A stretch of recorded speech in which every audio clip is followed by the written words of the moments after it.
Ladies and gentlemen, welcome to the podcast that mourns the deletion of Brother Nero. It's Lost in the Midcard. Welcome to a big time for our show. Lots to talk about tonight between the aftermath of the Final Deletion, UFC 200, the Cruiserweight Classic kicking off, another classic of a match involving Nakamura and Finn Balor. A lot of stuff to talk about. And yes, there's a little draft coming up on Tuesday as well. So what draft? What are you talking about? The NFL draft. Oh, okay. Well, that makes sense. I haven't heard anything about any type of wrestling drafts coming up. Oops, that already happened in April. I don't know. Maybe we're getting drafted to the Army, Matt. Maybe it's the MLB draft. It could be. No, that already happened too. So did the NBA. NHL draft? No, that happened. I think that happened the same day as the MLB draft. Wow. Talk about overdraft saturation. As always, we are brought to you by SpiderDuck.net. Thank you to SpiderDuck.net for enabling us to be on iTunes and any of your favorite podcasting apps. What you got to do is go to those said apps, go to that little magnifying glass, hit it, type Lost in the Midcard, and bada boom, you got the realest podcast in the room. How you doing? We're also subscribable on YouTube, and the links to both iTunes and YouTube are on our Facebook page, facebook.com/Lost in the Midcard. It's also on our pinned tweet for our show's Twitter account, which is at LITMC Podcast. I am your host, Jeremy Bennett. You can find me on the Twitter at JBHuskers. And as always, for almost 83 episodes, joining me on the show, my co-host, he is at Raw F Showtime on the Twitter. It is Mr. Matt Black. Matt, how you doing? Dude, after NXT and the Cruiserweight Classic tonight, it's hard not to be doing well. That was 2 hours of pure fucking awesome wrestling, wasn't it? I loved it. Absolutely great. We'll dig into everything. Boy, do we have a lot to talk about, I tell you. Matt likes to spoiler himself, so he already knows the first round of the Cruiserweight Classic. I don't like to spoiler myself, and so I did a little Dickie V, filled out a bracket, and we'll see how that goes. I'm going to unveil my entire bracket to you here on the show as well. And I will not. Yeah, you already know. You would go 16 for 16, but Matt tells me I did very well in the first round. He won't say exactly how many I got right, but he says I did very well, correct? Or are you bullshitting me? No, I'm not bullshitting you. Okay. I wouldn't do that to you. If you were bullshitting me, I'd be like, wait a minute. That wasn't supposed to happen. They edited the tape. Matt, I think probably, I gotta say, probably my favorite episode in our over year and a half of doing the show was last week. I thought the Final Deletion was just a fun show to do. Hell yeah, dude. Everybody, we got a lot more eyes on our product, so to speak, thanks to those who shared our podcast from last week. We had a lot of fun doing it, and it was a lot of fun watching it and seeing our reactions live and all that fun stuff. Man, that was a good time, Matt. Dude, it was a blast. We'd never attempted anything like that before, but it worked out really well, and everybody I talked to seemed to really enjoy it. So, yeah, positives all around. So, the stars aligned because, I was not going to be able to record on Wednesday, and so Matt came to me and goes, well, let's live record the Final Deletion. I'm like, you got it. And, wow, the Final Deletion, it happened. We gave you our live thoughts on last week's Lost in the Midcard, and we put up a poll. The internet exploded, basically, after this happened. And, of course, we gave you some of the tweets that were coming around from the world. But we've put up a poll, and a few dozen of you came out and voted. Did you enjoy the Final Deletion on Impact? 2/3 of the people said yes, they enjoyed the Final Deletion. That's got to tell you something, Matt. That it's because they knew what it was supposed to be. Yeah. And honest to God, I think the people who didn't enjoy it were, one, people that haven't tuned into TNA in forever and tuned in just because of, everything they heard about leading up to it and had no clue of the story or why Matt Hardy was acting the way he was or why any of this was happening. And I think they got smacked across the face with something they didn't expect. And honestly, if you were following the story, I can't see how you could not have known what you were getting. Mm-hmm. It was hysterical. Broken Matt might be one of my favorite wrestling characters in the last decade. Oh, he's growing on me tremendously. And the stuff he did on Impact last night was just ridiculously amazing. Yeah, and we are going to cover Destination X on the show later on tonight. And it was to put it overall, it was a good Impact, Matt. It was. I thought it was one of their stronger top to bottom episodes that they've put out since being on Pop TV. Yeah, it's kind of interesting because one of the characters, back when we first started covering the show, when they went to Destination America, was that when we first started our podcast, Matt? Or God, I've drawn such a blank right now. Or was that 2016 when they went to Destination America? They were on Destination America for all of 2015.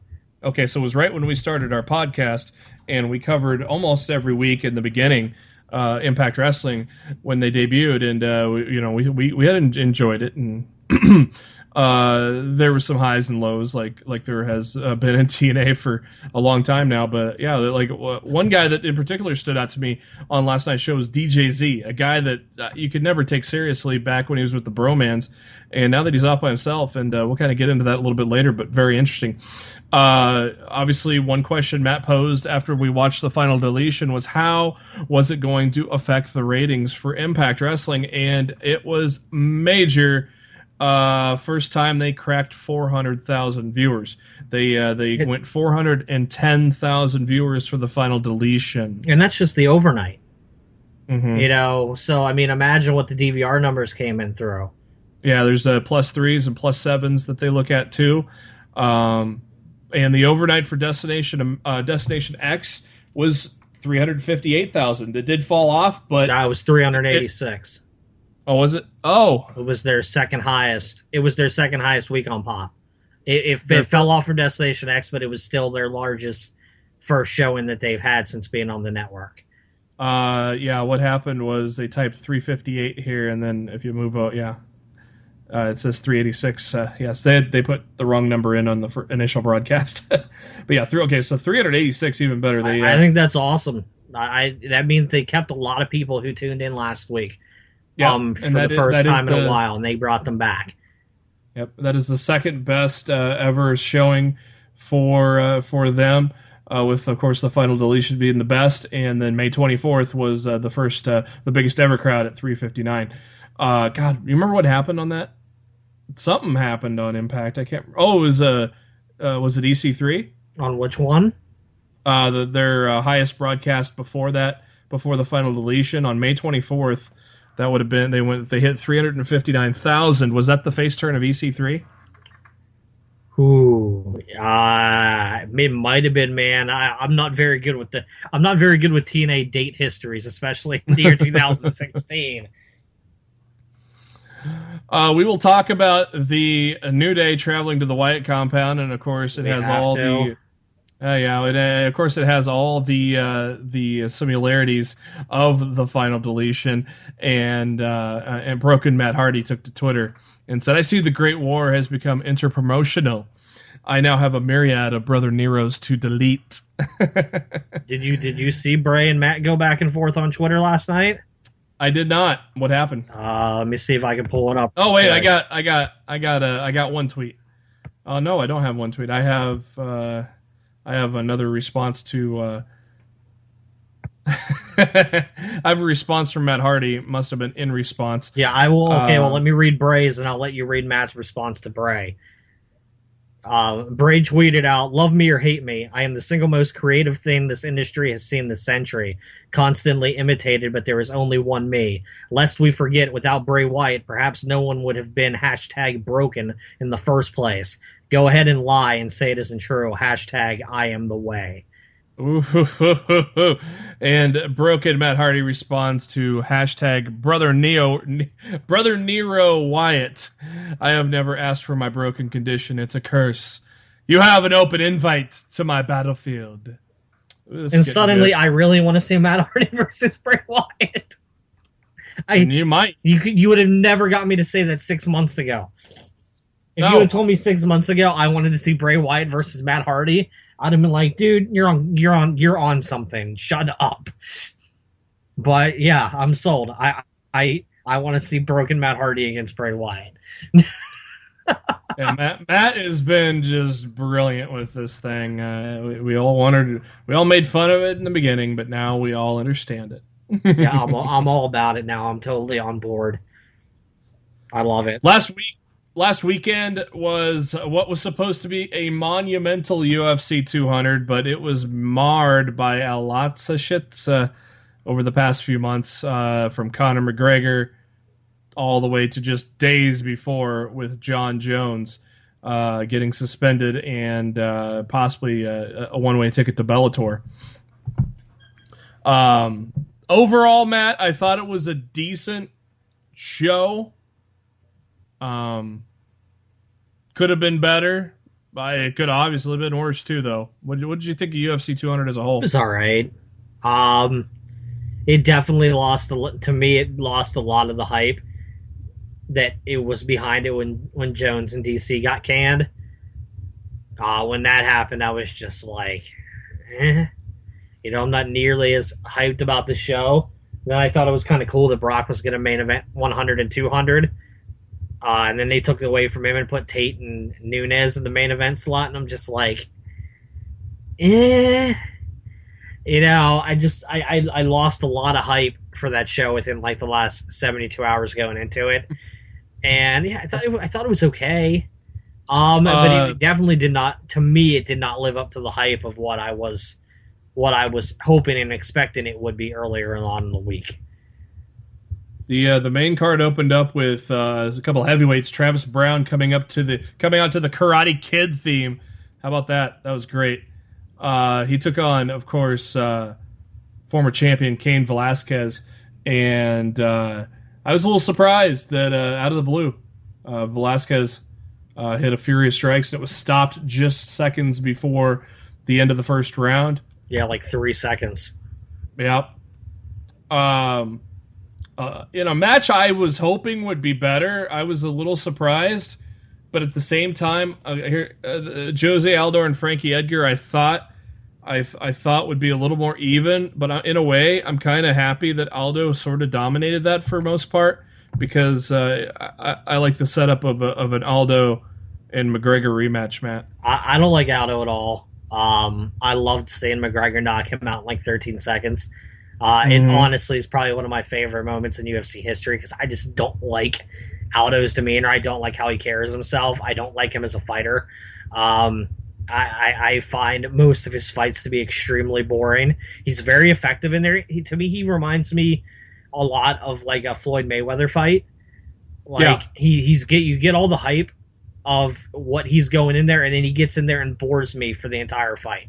And his fights always bore me. And honestly, this was no exception. I was bored to tears during Edgar and Aldo, and I wanted Edgar to win, but obviously that didn't work out. Yeah, and Edgar did cross a big milestone with this fight. The first fighter ever to lug 6 total hours inside of the octagon. That's a shitload. Of course, it just says Edgar doesn't finish many fights. Aldo and McGregor jaw at the end of the match, so that was pretty fun to see. I'm a big Conor McGregor fan, so hopefully it's less than 13 seconds the second time around.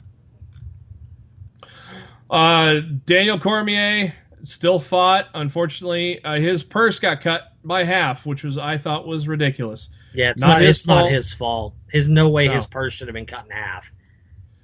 He was. And honestly, I think he gave a performance which was worthy of his pay being cut in half. Well, he just played not to lose. Yeah, I really think he did. I think he's like, dude, you want to pay me half of what you said I was going to make? You know what? I'm just going to go in here and do exactly what you said. He fought not to lose, and I don't blame him at all, dude. If you're having $500,000 taken away from me because my dumbass opponent got busted for man, what the hell? I heard it today. What he got caught with. Like an estrogen blocker or something along those lines.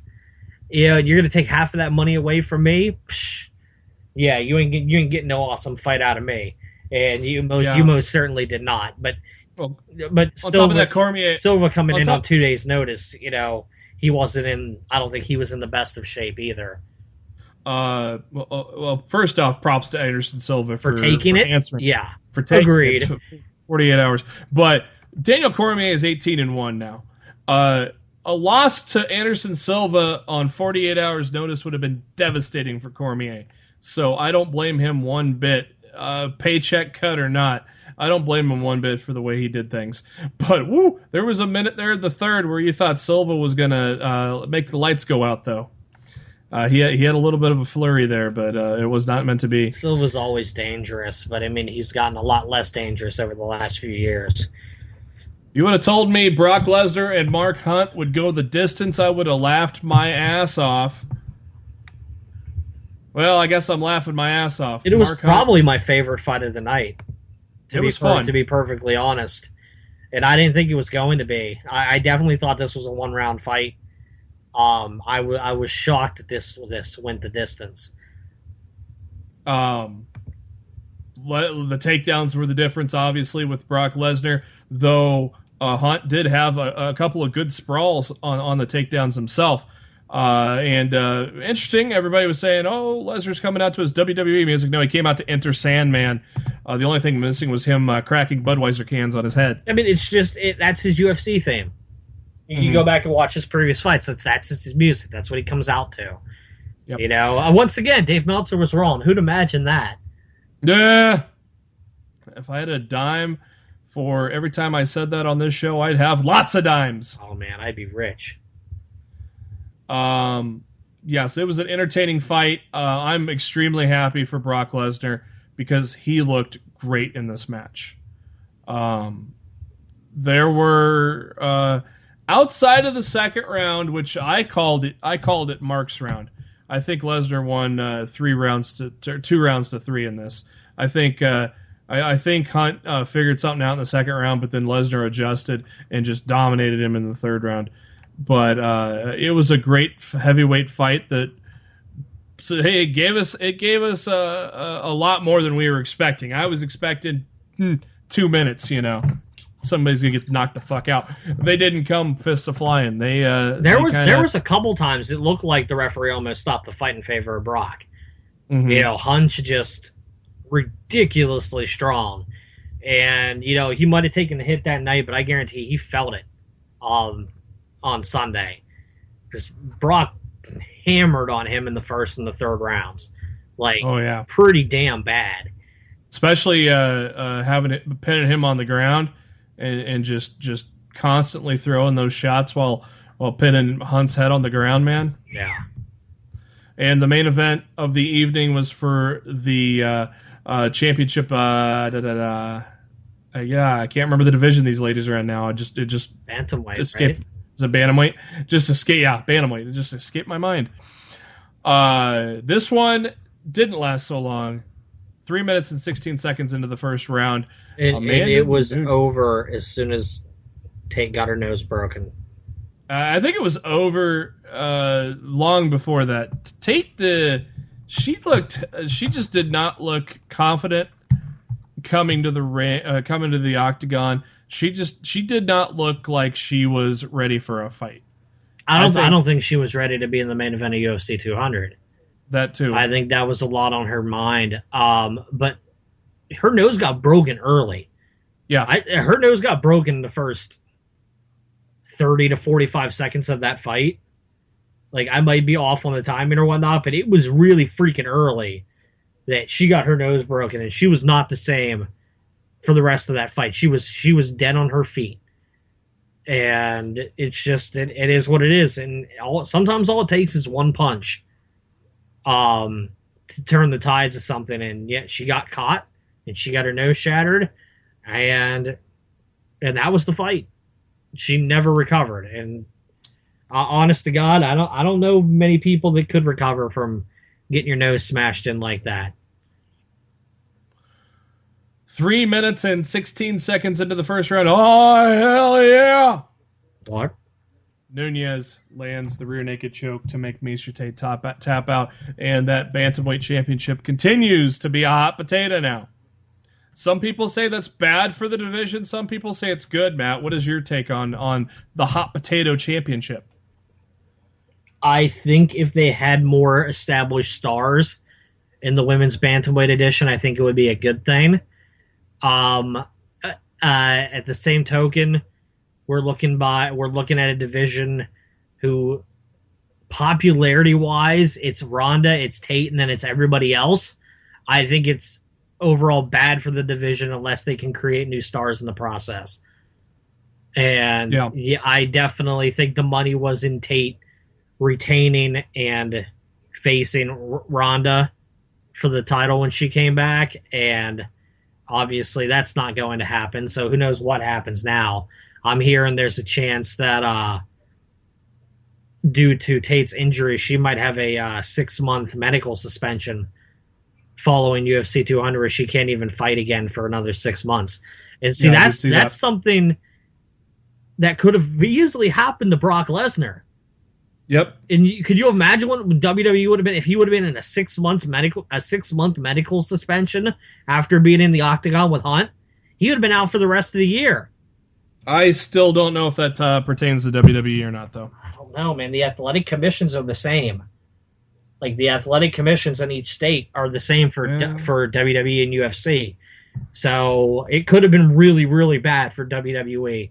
I don't think honest to God, I don't think WWE can be any happier with how it went. Brock just got his eye, busted up a little bit. But, I mean, that'll be good to go next time you see him on TV. Brock Lesnar in the post-fight conference says he's non-committal as to whether or not he's done fighting in the UFC. I think our unanimous answer is he's not done. And one thing that came out yesterday that might tell you that he's not done. After his win at UFC 200, Brock Lesnar is now ranked 8th in the official UFC rankings in the heavyweight division. I don't think he's done at all, Matt. I don't. Look, here's the thing. It comes down to Vince. But I don't think Brock wants to be done. But he needs to hammer out negotiations with WWE to continue. I mean, at the end of the day, he's locked under a WWE contract until, like, right around WrestleMania 34. So they have some... If he wants to get back in the Octagon and fight again, they obviously have some things to work out. Definitely. And some quick notes on Brock Lesnar's UFC return. Brock Lesnar was paid $2.5 million for the fight, according to Ariel Helwani. As we said earlier, dude, that's just the guaranteed side. Yeah, that was just him stepping in the Octagon and having "let's get it on" happen. The second the second the clock started ticking, he was guaranteed $2.5 million. That doesn't account for fight of the night or his pay-per-view buy rate bonus or any of those extra figures. His let's call it in wrestling terms. His downside guarantee was $2.5 million to fight at UFC 200. Did he earn fight of the night? I'm not sure, but if he did, that was more money on his plate. I would have given it fight of the either. I would say either that or the Cain Vasquez fight was fight of the night. So it only lasted one round. Yeah, but it was still pretty damn good. It was a pretty damn good one. It was a pretty damn good 1 round, sir. Yeah, that's what she said. But 2 commercials were played before his fight, one for SummerSlam and one for WWE 2K17. As I tweeted during the fight, I said UFC and WWE working together is best for business. And you want to hear an interesting stat for that? And those are one quick thing before you say that. The videos were not shown in the venue. Those were just on the pay-per-view broadcast. That's exactly what I was going to say. Oh, okay. They did not air those in the arena. They did not show I would have been genuinely curious to hear the UFC crowd's reaction to those being played prior to the fight. I would have liked to have seen them do that. It would have been like Roman Reigns coming into a WWE ring. No WWE personalities were shown throughout the pay-per-view. No Paul Heyman or anybody else. CM Punk was in attendance. They did not show him on camera either. And one thing I forgot to mention is post-fight interview. Lesnar thanked the fans and then basically made a remark about getting along after the recent violent incidents. So great stuff said by Brock Lesnar in his interview with Joe Rogan at the end of it. Brock. Yeah, a lot different than after. And actually, I'm not gonna spoil that what I'm talking about. That's coming up on This Week in Pro Wrestling in a little bit. And Sable, Brock Lesnar's wife, came into the ring and celebrated with Lesnar after the fight. And as I said, CM Punk was in attendance. No word on if there was any interactions between him and Lesnar. And just a couple of days after that fight, Zuffa made a shitload of money. UFC sold to WME IMG for $4 billion. Dana White will still run the day-to-day operations as president. He will get, I believe, he'll get a 9% share of the revenue, which comes out to be about $18 million a year. So Dana White is still going to be well compensated. Zuffa bought the company in 2001 for $2 million. Matt, that's a nice little turnaround on your investment, ain't it? You think? Fucking A. And when I first saw the headline, I thought it said WWE, and I'm like, what? Well, CNN actually posted the headline on their website. WWE buys UFC for $4 billion. So there was a lot of confusion for a bit, thanks to CNN having that typo up there. But honest to God, this could go down as one of the worst business acquisitions of all time. Because if you're, let's say the John Jones thing goes through, he's suspended for 2 years. There's one of your top stars gone. Who knows if Ronda Rousey's truly ever going to step into the octagon again? And if Conor McGregor loses to Nate Diaz in August and then loses to Aldo after that, all of your main stars in UFC are gone. They're all gone. And in this organization would be in a dangerous territory right now for a massive downward spiral of popularity. So, honestly, Zuffa might have been the most brilliant people on the planet getting this deal done when they did, because if things don't go UFC's way over the next several fights with some of their biggest stars, that company could be in a lot of trouble in the next 5 years. Yeah, it's amazing what they were able to do under the leadership of Zuffa. I mean, they got the damn thing on Fox, and of course FS1 shows a lot of shit too. And now, and for a while, FS1 shows the preliminary fights to their pay-per-views as well. I don't.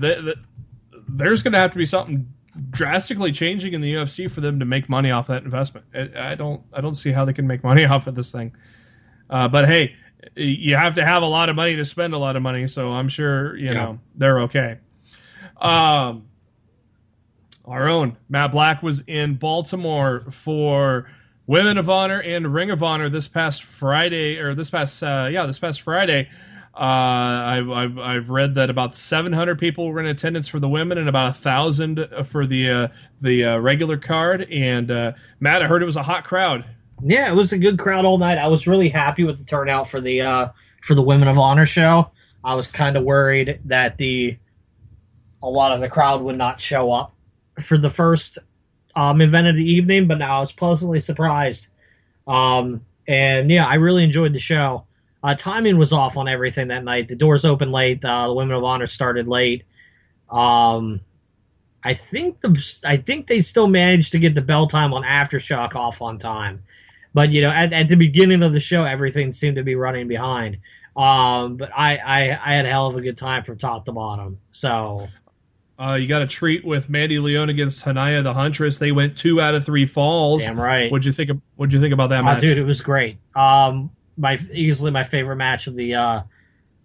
I would say my favorite match of the Women of Honor show, but it might have been my overall favorite match of the entire show, just because I was very much invested in it, in their storyline. I thought Hanaya and Mandy tore the house down. They weren't main event for some odd reason. Candice LeRae and Kelly Klein main evented the Women of Honor show, and they were I guess you could call them co-main event. They were in the Brock Lesnar Mark Hunt spot. I definitely felt like they should have they should have been there. I didn't understand why it didn't main event, but they were great. I really enjoyed it. Yeah, I see Biggie Whitmer actually laid his hands on Candice too, because he's a dick. BJ Whitmer. It looks like there was a 6-woman tag with Amber Gallows. Taylor Hendricks fought. Veda Scott also fought. They were winners. So pretty cool. Pretty cool to have a special Women of Honor there. Then the main card. Kevin Kelly and Matt Taven are on commentary for the show. War Machine took on, looks like, a couple of jobbers. Yeah, I didn't know either of them. And I remembered saying to the guy next to me, I'm like, well, this match will last 2 minutes. And it was actually a good, 8 to 10 minute match. The guys I've never heard of gotten a lot of offense. I thought they looked really good. I thought the match was awesome. Definitely more than I expected. I was very impressed. Ali and Saint Giovanni are the 2 guys that War Machine faced. Yeah, I was very impressed with both of them. I thought they were great. Next up was the debut of Jay White in the Ring of Honor. He took on and defeated Leo Rush. The crowd was not happy that Leo Rush lost that match. Really? Yeah, they were. He's from Maryland. That crowd was very much behind Leo Rush. And is he from Maryland, or is that just where I think he's started? from D.C. Okay. I think he's from Washington, D.C. But that dude is. I thought the match was great. And I know it was Jay White's debut and all, but I think they picked the wrong time for Rush not to go over. I think he deserved to go over in that match. The Cabinet took on Will Ferrara and Cheeseburger. It was what it was.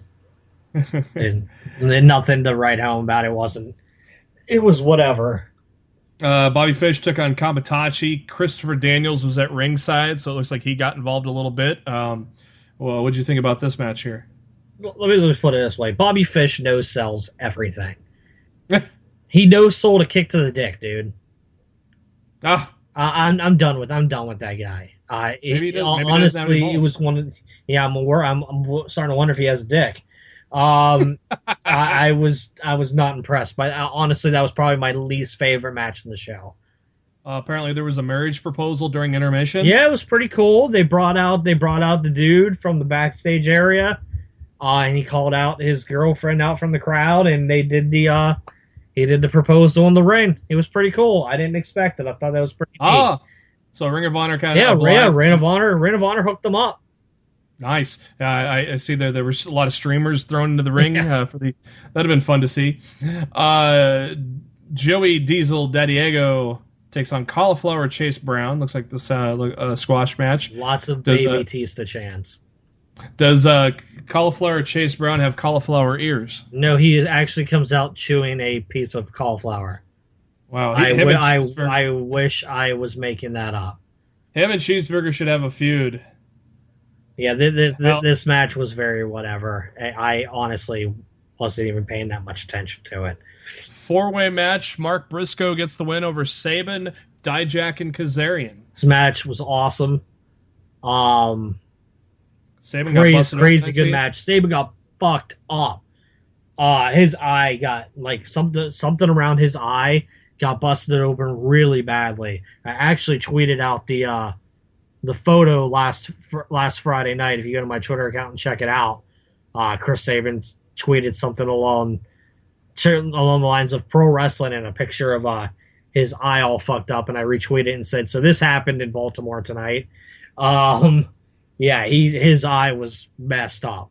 It just really did not look good, but he still finished the match, and the match was great. All four of the guys worked really hard, and yeah, I enjoyed it a lot.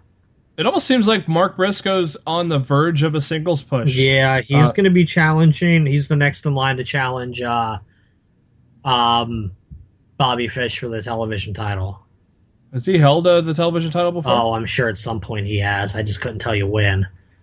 After that fatal four-way, Christopher Daniels came to the ring and said the match should not stand because it was an unfair fatal four-way. He also said Kamatachi's loss should be thrown out as well. That brought out Moose, and Christopher Daniels defeated Moose. Well, of course, Moose is on his way. He beat him with a roll-up. Like it wasn't like an Angels win or BME win or whatever. He beat him with a roll-up, like a quick schoolboy. Looks like Kaz and Kamatachi got involved, and Alex Shelley and Jay White came in to save. Yeah, that was like all after match stuff. And then crowd started chanting, "Please don't go." Mm-hmm. And then they evolved into "Thank you, Moose," and he did like a couple bows. Yep. He got outside the ring, and he hugged Kevin Kelly, and then he bowed again and locked out. And I tweeted right there, and I'm like, I'm pretty sure I just saw Moose's final Ring of Honor match. Yep. And little did I know that he'll be somewhere else in a little bit. 4 days later, I would see him on Impact. So, Silas Young defeats ACH in a last man standing match. Bullshit. Didn't like it? I hated the finish. There's no reason ACH shouldn't have won this match. And the finish was like a superplex to a table, and they were both down, and Silas won by like rolling out of the ring, like at the last second. So he was like technically standing.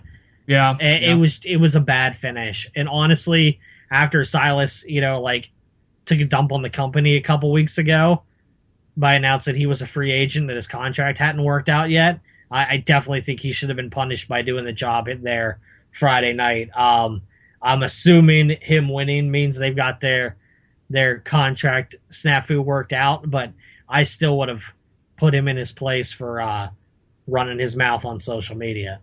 I think they still want to push this feud a little longer, so that's where I see why he won. Plus, if it's a last man standing match, you would probably think Silas Young has the advantage over ACH and something like that. So I can see what you're saying, but I can see the other side of it as well. Main event was Colt Cabana, Jay Briscoe, and Jay Lethal against Hangman Page, Adam Page, Nick Jackson, and Adam Cole. Baby, how'd you like the main event? It was crazy, especially Lethal shaved his head. Lethal did not shave his head. A storyline that will happen on ROH TV within the next few weeks.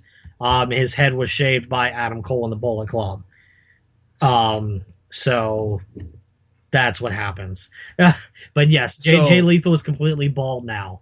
TV was before that point. TV was taped prior to this, so that will happen on TV probably within the next couple weeks of Ring of Honor TV. Jay Lethal's going to get his head shaved. He looks kind of weird bald. He came out with the Taz towel on his head. Oh. And when he got up on the ring apron to hold the title up, he held the title up and ripped the towel off his head. Like, I figured he would have stubble back already. But he's completely like stone cold bald. Like, I'm assuming that he's like continuing to shave his head or whatever, because I mean, he got it shaved off like weeks ago. There's no way he wouldn't have stubble back already. So I'm thinking he's keeping it shaved. I don't know how long that's going to last. He looked a little weird bald. But the match was still great. I thought the finish was really weird. Colt Cabana pinned Nick Jackson in some weird move off the top rope. I don't even know how to describe it to you. It was an odd fit. Like, Adam Page was the Bullet Club bitch for the entire match. Like, Mark, I mean not Mark, but JJ and Cabana beat the shit out of Adam Page.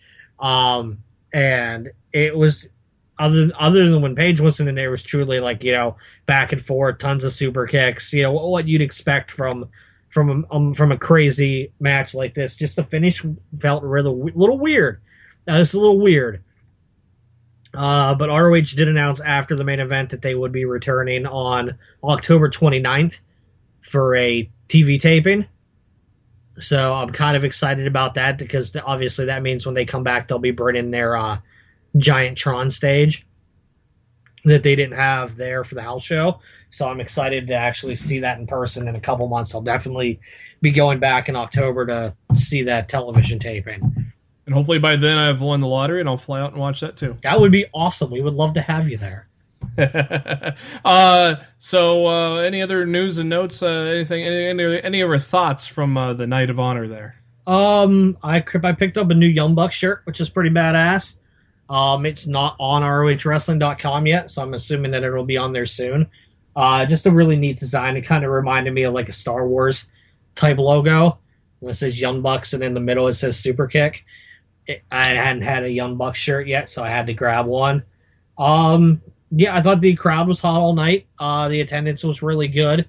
They actually set up the arena on the opposite end of the building of what they normally set it up on. So I think it was a lot better for the general admission people who bought those seats. I think they got a lot better view of the ring this time around than they normally do on the opposite side.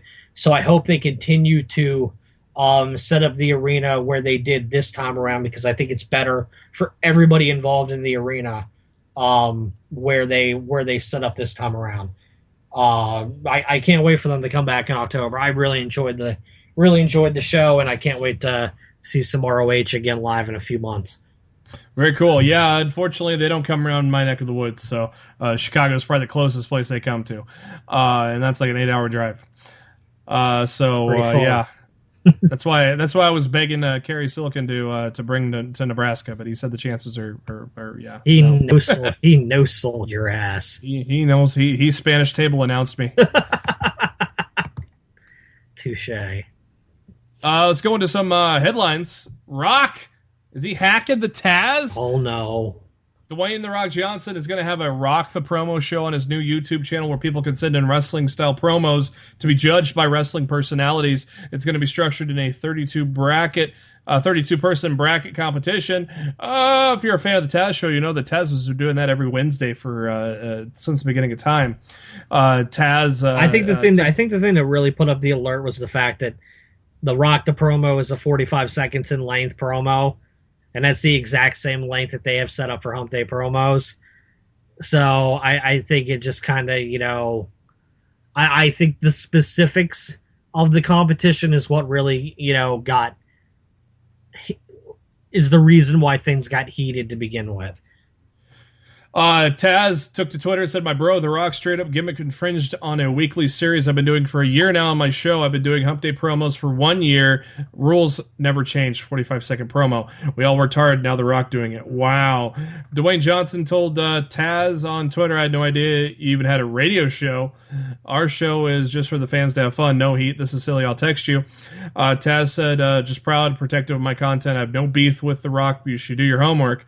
And Taz said, "Trust me, I'm taking the high road, but I will defend my show and every person who has sent in a Hump Day promo for the past year." Now, The Rock sent in a recorded message to be played on the Taz show. I did not catch that. Matt, did you happen to catch that show? Yeah, he sent in a video to the Taz show on Monday, just explaining how there's no heat and the internet's taking things out of proportion as usual. And yeah, it definitely seems like they might end up doing something where like Taz's Hump Day promo people might go up against the Rock's Rock the promo people. Like in the future, it seems like it could be they like the two brands could cross over and do something really fun. So this actually might be beneficial to both parties at the end of the day.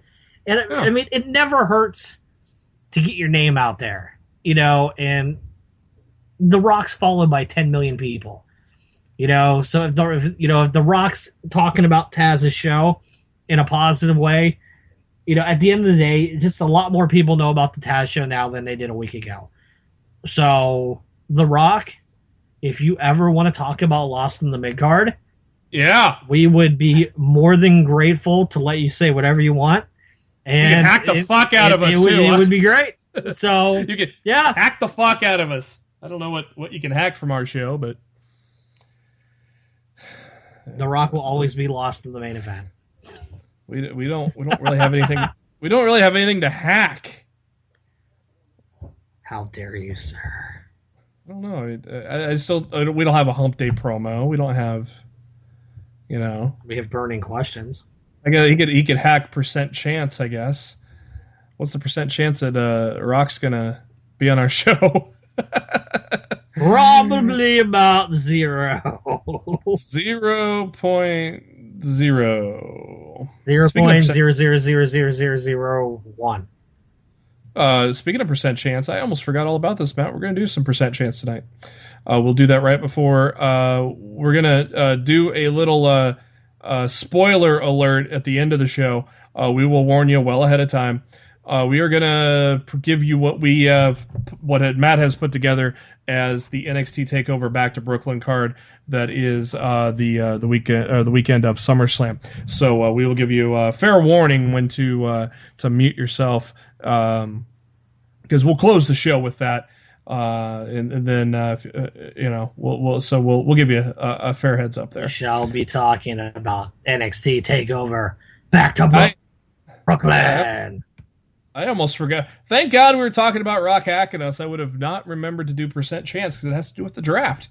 We got to talk a little draft here tonight. So we'll get to that here. Matt's going to give his percentages on the percentage of a chance that these NXT stars are going to get drafted on Tuesday. Dun, dun, dun. Tuesday. Speaking of Tuesday, TNA won't be there anymore starting next week. They're returning home, a.k.a. we're don't want to go against the WWE head-to-head. Can you blame them, though? No, exactly. But I like how they call it. We're returning home.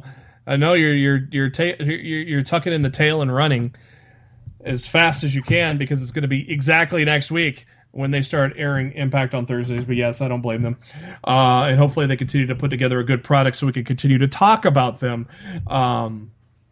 But they're going to air an hour earlier, 7 to 9 Central, 8 to 10 Eastern, than what they've been doing on Tuesdays. And that does start next week, the 21st. And also, it was announced that they will be on the Fight Network in Canada as well on the same night. All right. It was finally announced. We thought we would get the official announcement during our Final Deletion podcast last week. No. But it was finally announced that the SummerSlam opponent for Brock Lesnar is none other than Randy Orton.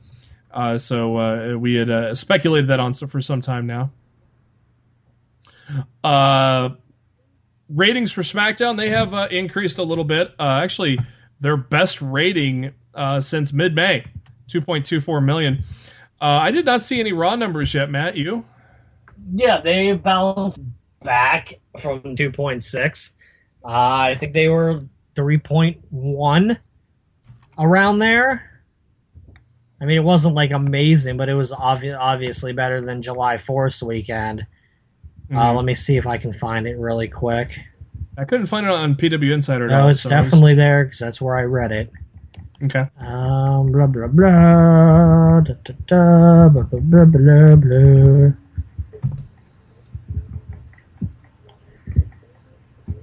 Damn it.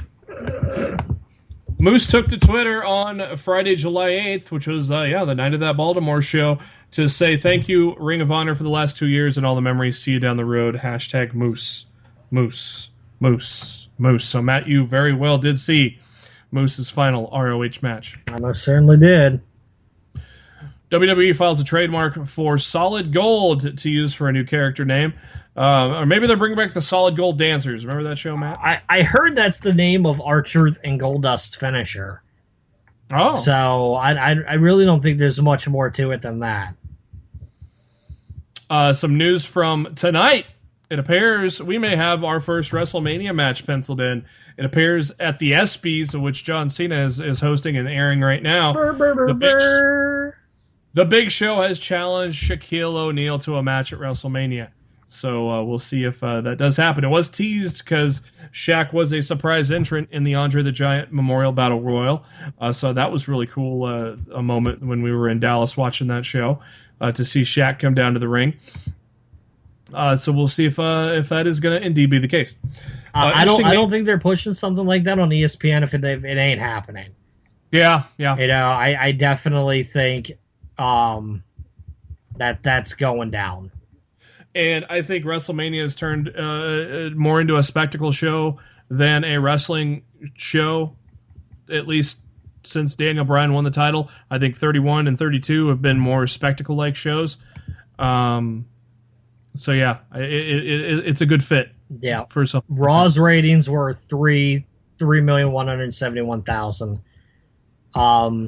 Hour one was 3.042. Second hour was their highest at 3.239, and they only lost 8,000 viewers from hour 2 to hour 3 with 3.231. So because, they had the big announcement. People were waiting around to see the finish, which really sucked ass. I thought hour 3 for a change was the strongest of the 3 hours, but it's still, the ending fell really flat and left me very bleh. Yeah, I think what will come of the next decision is what we're more looking for than this decision that happened on Monday. Normally I search for the word audience. Did he not use audience in the title? The headline was, "What effect did Vince McMahon have on the Raw audience?" Okay, I don't know why I could not find it. We have it. It don't matter. We got it. We got it. That's what we do. Interesting name backstage at SmackDown for the tapings this week. Tommy Dreamer was backstage, and of course, there's a big speculation with the brand split. Obviously, you need a lot more depth for both brands, and a lot of older superstars are being rumored to return. We've ran a few of those down last week's episode. MVP John Morrison, Rey Mysterio, Kurt Angle, even Jeff Hardy. You never know. The WWE's looking to bolster that roster, and so Tommy Dreamer would be a welcome addition. He hasn't been around since he teamed with the Dudleys a few months ago, not too long ago. Pokemon Go has taken over the world. Matt, you agree? Yes, I would most certainly say that it has. Even they were even talking about it on the Taz show this week. Some dumbass in Mexico died falling off a bridge playing Pokemon Go. Are you fucking kidding me? No, day one of Pokemon Go that came out. Trevor actually pointed me to that because I made the joke. I made the joke on Facebook the day that Pokemon Go came out last Friday. I go, so when are we going to find out our first Pokemon Go related death? Trevor, that already happened. I go, great. It's ridiculous. I mean, honest to God, guys, if you're playing the game or you're not playing the game or you know people are playing the game, just play the game. Like with every other game, play responsibly. It doesn't take that much, to be intelligent. I guess there's I've played it a little bit. I'm actually going to write a book on how to succeed at Pokemon Go by sitting on your ass. I've collected almost all my Pokemons by just sitting on my ass. But anyways, Arlington Memorial Cemetery has said, don't do this at our place. Duh. Same with the Holocaust Museum. They were filled with people just showing up for Pokemon Go. Our fucking university is opening up the stadium this weekend so people can go catch whatever fucking Pokemon's there. I played the game, yes, but I'm not like, oh my god, I got to climb this fence to, I'm gonna trespass. I would like to point something out though, and I know it's not wrestling related and this whole thing's off topic, but I want to say it anyway. I hate scrolling my Facebook newsfeed. I would say for this entire calendar year, and probably even before then, because all it is political arguments and butthurt agendas and people crying or complaining about something that's happening in this world right now, and everything's just been so brutally negative and nasty, and just it makes you depressed about how terrible this world has gotten. For the week that Pokemon Go has been out, I have actually very much enjoyed reading like my Facebook newsfeed, because there's so many people, just making funny memes or talking about their great experiences or stuff. It's just Are you directly pointing to the fact of me taking a picture from the shitter, catching a Pokemon Go at work? Well, I mean, honest to God, that's a perfect prime example. That's something fun. And honest to God, this world could use more happy and more fun right now. And if it's just something as silly as a mobile game with Pokemon characters that can unite this world and do something fun and positive for a change, more power to Nintendo. And I'm really happy this game's out there. Speaking of fun, Vince McMahon even had a little fun with Pokemon Go, as he tweeted yesterday. Last night he tweeted there was a Pokemon. What you can do with the game is you can choose to use augmented reality or AR, and so the Pokemon shows up where your camera's pointed at. So they were in the WWE weight room, and there's a Pokemon character right there, and Vince goes, "I don't care who you are, get out of my weight room." That was hilarious. I loved that tweet. It's fantastic. Yeah, I love the one meme. It wasn't really a meme because it wasn't like in the style of a meme, but it said, "Oh, look, I finally caught Pikachu." It's a guy driving his car and he had hit a woman, and the woman's like on the freaking windshield. Oh, jeez. Oh yeah, there's some funny shit. But Jesus Christ, has Pokemon Go taken over the world, man? I mean, every local sports radio shows are talking about it. Everywhere you go, and I'm not a big Pokemon fan, to be honest. My first ever Pokemon game was last year. I bought one for 3DS. That was the very first time I even touched anything Pokemon. I made fun of it all the time. See, I've never played the card game. I've never watched the cartoon. But honestly, the RPGs on the Nintendo handhelds over the years have been a lot of fun.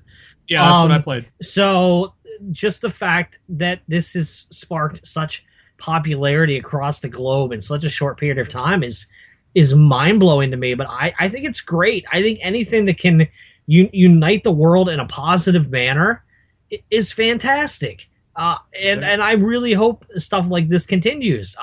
Me and my friend went to one of the Poke Centers a few nights ago. And you can put this chip on the Poke Center. It's called a lure. And when you put the lure on the center for 30 minutes, Pokemon will be attracted to this area.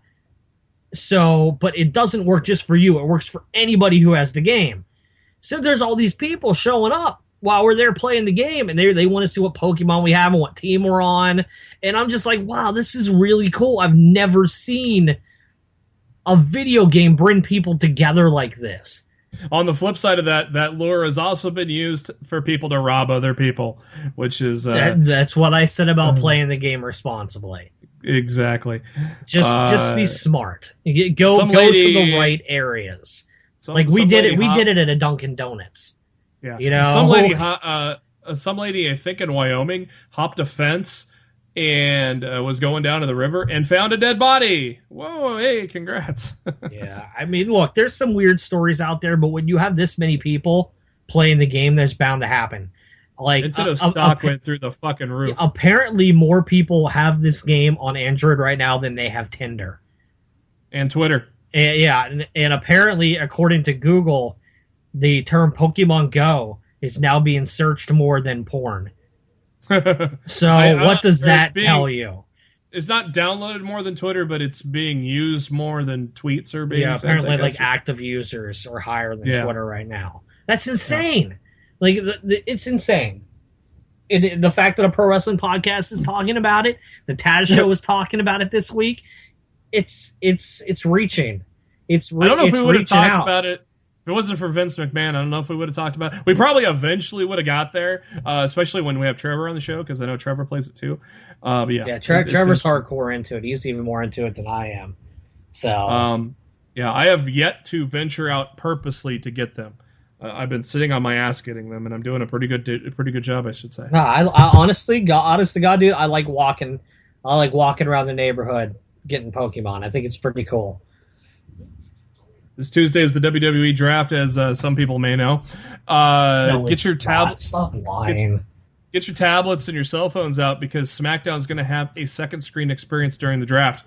It'll be called Draft Center Live. So and 4 hours, dude. Yep. That's gonna be a lot of shit to handle. They've got a pre-show, then they're going live with SmackDown from 8 to 10, and then they have a post-show from 10 to 11.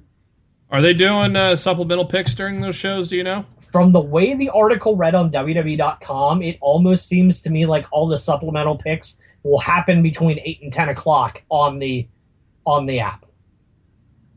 Okay. Not on the app, but on the WWE Network. I mean, whatever you want to call it. That's the way the wording of the article read to me. Anyway, let me see if I can find that article really quick, and I can tell you. Yeah. Well, that's saying that that's going to be during the SmackDown. Yes, during SmackDown. That's the way I read it anyway. Oh, let me see if I can. Yeah, like seriously, it's going to be airing head to head with SmackDown. Like from 7 o'clock Eastern to 11 o'clock Eastern. This is gonna be on the WWE Network. Well, it looks like I'm gonna have I got a 32-inch TV on top of the entertainment center. That'll be on the network. I got a 48-inch TV down below it. That'll be on SmackDown, and then I'll have the second screen. I'll have 3 screens going on for the fucking WWE draft. Yeah. So here you go. First they talk about the pre-show, which is going to air from 7 to 8, but here's the thing that's going to air from 8 to 10. Then as the WWE Universe tunes into the WWE Draft on SmackDown Live, fans will also have the opportunity to enhance their experience with the WWE Draft Center Live, a special supplemental show airing exclusively on WWE Network during the SmackDown broadcast. The revolutionary telecast will allow the WWE Universe to get inside the draft in a way unlike any other, as the lives of superstars change forever, exclusively for WWE Network subscribers.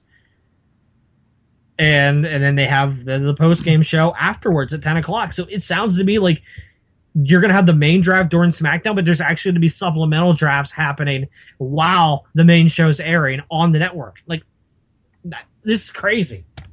This is crazy. It's going to be a lot to take in. Yeah, no kidding. And we'll sort it all out for you next week on Lost in the Midcard. A slight SmackDown spoiler to spoil for later on tonight when you watch the final taped SmackDown. Not a big spoiler though. Sasha Banks is challenged to find a partner to face Charlotte and Dana Brooke at Battleground on the 24th. Mike Johnson at PW Insider thinks this is a good way to introduce Bayley to the main roster, Matt. Do you think that's going to be the case? I don't think so.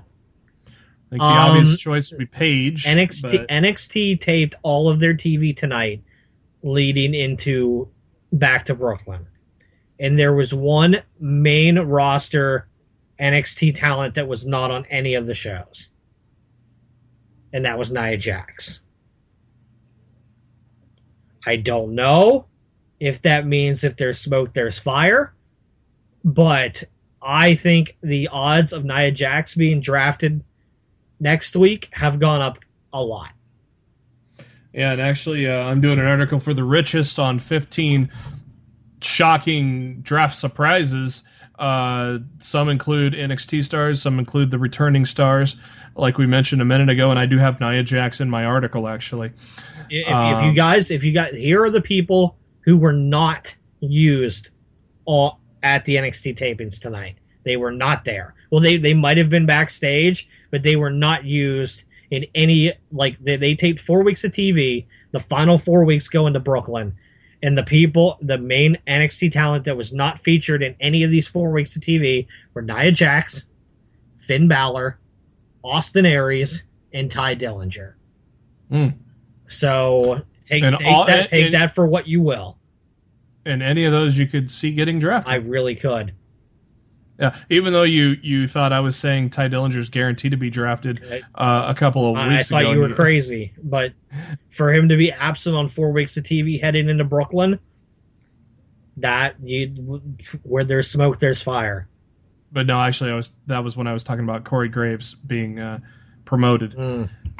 All right, it's time for my own bracketology for the CWC, the Cruiserweight Classic. First episode aired on the WWE Network on Wednesday this week. Last night, if you're listening to the show, I sent this predictions to Matt ahead of time, so that way we knew there was no tomfoolery, because we had, I think, 4 matches aired tonight. I did not look at any of the spoilers, so hey, here we go. In the first round, I have Akira Tozawa. I cannot say his fucking name. Akira Tozawa defeating Kenneth Johnson. Jack Gallagher defeating Fabian Aichner. Damian Slater defeating Tajiri. Alejandro Sayas defeating Grand Metalik. You were wrong. Shut up. Drew Gulak defeating Harv Shearer. Zack Sabre Jr. defeating Tyson Dux. Noam Dar defeating Gurv Shearer. Ho-Ho Lun defeating Daivari. Brian Kendrick defeating Raul Mendoza. Tony Nese defeating Anthony Bennett. Kota Ibushi defeating Sean Maluda. Cedric Alexander defeating Clement Petut. TJ Perkins defeating Damak. Johnny Gargano defeating Tommaso Ciampa. Lince Dorado defeating Mustafa Ali. And Rich Swann defeating Jason Lee. In the second round, I have Akira Tozawa defeating Jack Gallagher. Alejandro Sayas defeating Damian Slater. Oops! Zack Sabre Jr. defeating Drew Gulak, which will be a freaking gem of a match. Which I would be surprised if this is not a second round match. But Sabre and Gulak in the second round will be a lot of fun. Ho-Ho Lun defeating Noam Dar. Brian Kendrick continuing the Cinderella run, defeating Tony Nese. Kota Ibushi defeating Cedric Alexander, another match I'm looking forward to. I really hate that those guys are matching up in the second round. That really upsets me. TJ Perkins defeating Johnny Gargano. Rich Swann defeating Lince Dorado. Round 3, the quarterfinals, I have Akira Tozawa defeating Alejandro Sayas. Zack Sabre Jr. defeating Ho-Ho Lun. Kota Ibushi defeating Brian Kendrick, and TJ Perkins defeating Rich Swann. In the final 4, I've got Zack Sabre Jr. defeating Akira Tozawa. Kota Ibushi defeating TJ Perkins, and in the finals, I have Zack Sabre Jr. defeating Kota Ibushi. Matt, what do you think of that final 4 of Sabre, Tozawa, Ibushi, and Perkins? I absolutely 100% agree with your left side of the bracket. I also believe it will be Tozawa and Zack Sabre Jr. on that side. I do not agree with your right side. I do believe it'll be Kota Ibushi, but I believe it will be against Rich Swann. Okay. A lot of people think Ibushi's going to win. I am sticking with Sabre. I'm still sticking with Sabre. What about you? Who's your gut? I don't know who's going to win, but I will tell you, Mr. Kota Ibushi worked the NXT tapings tonight. Oh. How about that? Mm-hmm. The bracketology I was very surprised by that. Did not see that coming. Bracketology show aired last week. Matt, did you get a chance to catch that? Loved the Bracketology show. I thought it was fantastic. It was amazing. Mauro Ranallo and Daniel Bryan. Mauro asked Daniel how it felt to be back from his retirement. He says he's happy to be back. He wasn't sure how he was going to feel, but when he said he heard about the Cruiserweight Classic, he knew he had to be involved. And well, I mean, I think Daniel's probably taken on half of the bracket himself. Even said himself that Kota Ibushi has some of the stiffest kicks in the business. But yeah, the Cruiserweight Classic bracketology show, it went about an hour, I think. It was a fairly lengthy show, and it is well worth it. A lot of fun. Brian Kendrick jumps in. Trying to think of who else stopped by. TJ Perkins. TJ Perkins. Triple H. And at the end, Triple H. Very good show. So I highly recommend that you take a look at that. Brian Kendrick says he's looking for redemption. He's here because of his experience. Obviously, he was tag team champions with Paul London. They had the records until the New Day broke they're not there yet. They're borderline about to break it, and they are in a 6-man tag match at Battleground, so they will break it. They will most certainly break the record heading into SummerSlam. If they get to SummerSlam, they've held the tag titles for a year. For like a straight year, because they won those titles for the second time at SummerSlam last year. That's a hell of a feat, man. To be able to hold a championship for 365 days, that's something special. Hasn't been done since Punk. And when was the last time it was done before him? I mean, it's very rare that this happens. I mean, it's pretty freaking cool. I don't think Cena ever did. Yeah, I don't think Cena did either. I think Cena's hit 300 days, but I don't think he's hit a full year. Brian Kendrick was talking about his time with Paul London, obviously a very successful tag team. And he said he was released because he was an animal. He said it was his own fault that he was released. He came back as the Brian Kendrick, a gimmick I loved. I thought it was really cool. I think, wasn't Zeke Jackson his kind of bodyguard at the beginning? Yep. And then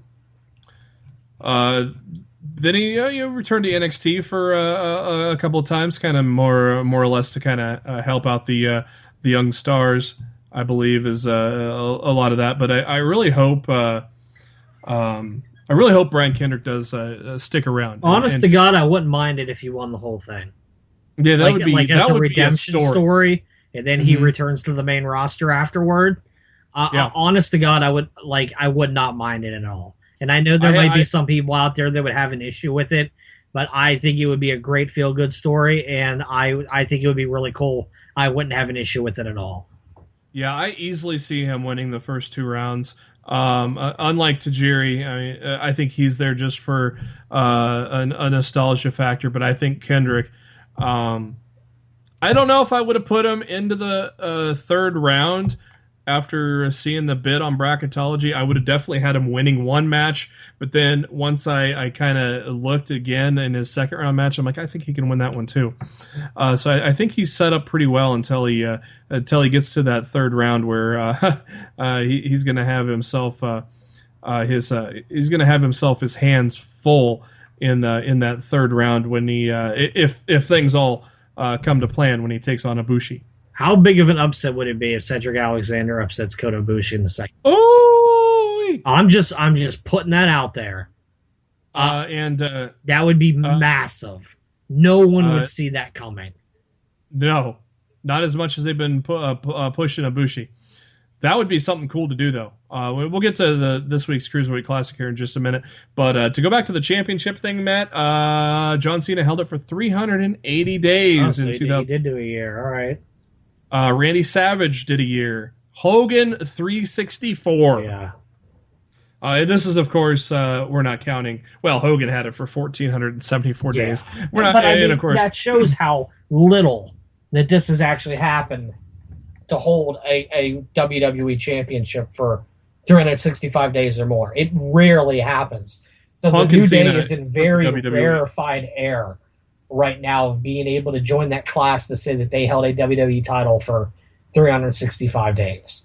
Like, it seriously has the potential of happening. Going to Intercontinental titles,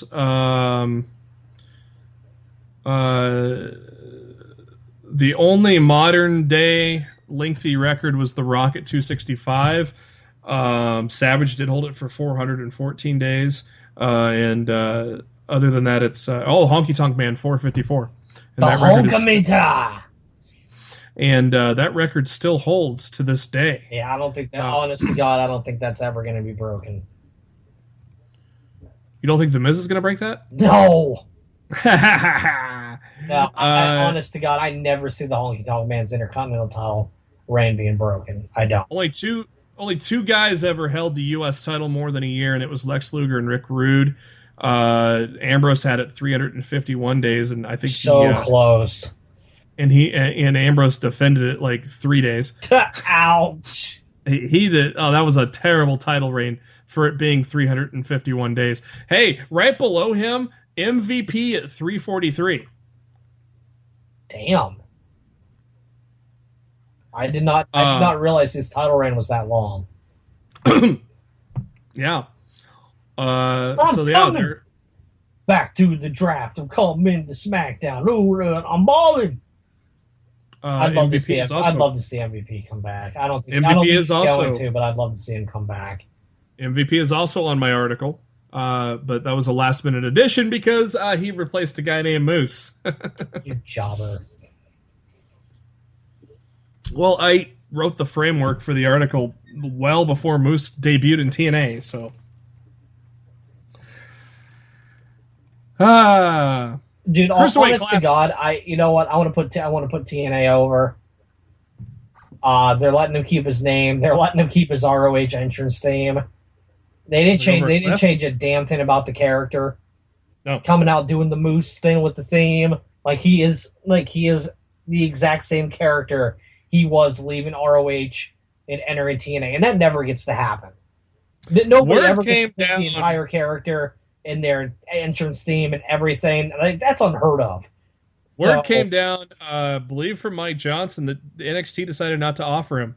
Yeah, it's due to WWE's been over the past month and a half, 2 months or something. They have been very heavy. They are now doing background checks on the people that they're bringing into the company. Uh-huh. And Moose has a domestic violence charge from back in 2009 when he was in the NFL that resulted in a 1-game suspension, and I'm pretty sure that was the reason why his offer to come into the Performance Center was rescinded. Doesn't mean he won't be there later. No. A couple years from now, but yeah, for now, honest to God, with TNA doing with him what they did last night, I think he made the right choice. Hopefully he's making good money, and hopefully things work out for the big man. He's there 2 years. He's going to work, I believe, 110 dates over those 2 years. So, and hell, you're in TNA. I think you could still work other things too. So yeah, but you have to be booked through TNA. Nothing televised. Yeah, they control your bookings. That's the new thing that they're doing. They stopped doing that for several years, and now they're doing it again. Cruiserweight Classic was tonight as we record on Wednesday, and Triple H with a great quote to kick off the show. I kind of approach this as I'm just a huge fan. I started out that way, and I will be that way my whole life. I kind of do what I think I'm going to dig, and I think that I'm going to like, and that's the way I approach it. There's this talent that I like, and I'd like to go and see what they can do. So I push for going to see what I can do with that. I think it's important for everything to always grow and become bigger. I've looked for a long time at that population of talent in the under 205-pound category, the cruiserweight category, and thought, man, there are a lot of really talented performers. And I don't mean guys that can just do flips. Really talented performers that have characters and can speak, and can speak are really good. They're underutilized to me, and they do not have the platform to show what they can do. I feel like that's a miss. Not intentionally a miss, but something that we've left sitting on the table, and I don't want to leave that stuff sitting there on the table. Pretty cool stuff there by Triple H on the PW Insider interview back in February. So here it is. Finally, the Cruiserweight Classic. We've been talking about it for a long time. They've been putting it together for a long time. About 4 years they've been scouting people, getting things together, and finally we've got the group of 32, and I think it's a hell of a group, Matt. Oh yeah, absolutely. There are some name brand guys in it. There are some wily veterans. There are a couple of up-and-comers that are going to be up there in 10 to 15 years, I think. And there's some guys that you never know. We start off with the first event, or the first match of the show. And first off, the opening video package, they show some of the great cruiserweight talents. Eddie Guerrero, Dean Malenko, Rey Mysterio, how they're able to overcome their size with their accomplishments. And then they show Daniel Bryan winning at WrestleMania 30. That was the opening that was voiced over by Triple H. Really cool way to set the tone. I like the graphics. I love the graphics. I love the look of the ring. Looks a little different at Full Sail, and the entrance is diagonal. They kind of partitioned it differently than where they set up the ramp for NXT. So I like how it looks a little different and feels a little different, Matt. Yeah, I like the stage setup. I like that they changed the venue to not look exactly like NXT, and I think it helps. I think it helps the Cruiserweight Classic stand out as an entity on its own. I like what they did. And a jump ahead of ourselves, but Shane McMahon said that he wants to make SmackDown look and feel different too. Do you think they are going to do that? There are rumors that SmackDown's gonna get a new set. That will not look the same as Raw's. So I could see something like that. I don't foresee them changing anything other than like the set and the graphics and something like that. I think. But I mean, hey, a set change, ain't nothing wrong with a set change. No, we've been seeing that same fucking set since they went HD. Yeah. Didn't the entrance for CWC kind of remind you of the old WWE CW? Yeah. Now that you mention it, yeah, I could kind of see that. Yep. A little bit. First match of the evening, out of Mexico, Gran Metalik, Luchador against Alejandro Saez. They highlighted on the bracketology show as a guy that had to cut weight to make it, and he barely made it. Otherwise, we probably would have seen Jesse Sorensen in it because he was an alternate. The former TNA star, who's also wrestled on NXT, was one of the the only known alternate in the group. I thought this is Matt. This is where I kind of let bracketology make my pick for me, and I went with Saez over Metalik. So that's where I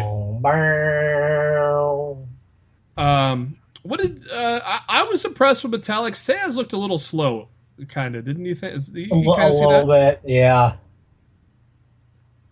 Metalik's finisher though, woof, whatever the hell that was. It was a pretty brutal looking Michinoku driver, is what it was. Oh, it was unique looking. I didn't even recognize it as a Michinoku driver. He had his own little flair to it. Yeah, it was a very brutal looking Michinoku driver. Which makes me think maybe I picked the wrong luchador to advance as I had Lince Dorado. But maybe they both advance. You never know. But Gran Metalik advances. So I'm 0 for 1 to start off my picks. But Matt assures me I did pretty good. You still did well. Don't worry about it. Match number 2, Ho Ho Lun out of China against Arya Daivari from Iran. First, let's talk about Daivari. I thought he played the heel character great. I thought he looked good in the ring and had a great persona about him. Yeah, he was all right. He very much looks like his brother. Like, the similarities are strikingly similar. Yeah, they are. I saw mixed reactions on Twitter for Ho Ho Lun, but the Full Sail crowd loved him. I think Daniel Bryan loved calling him Ho Ho. And I think Daniel Bryan protected him a lot on commentary by talking about the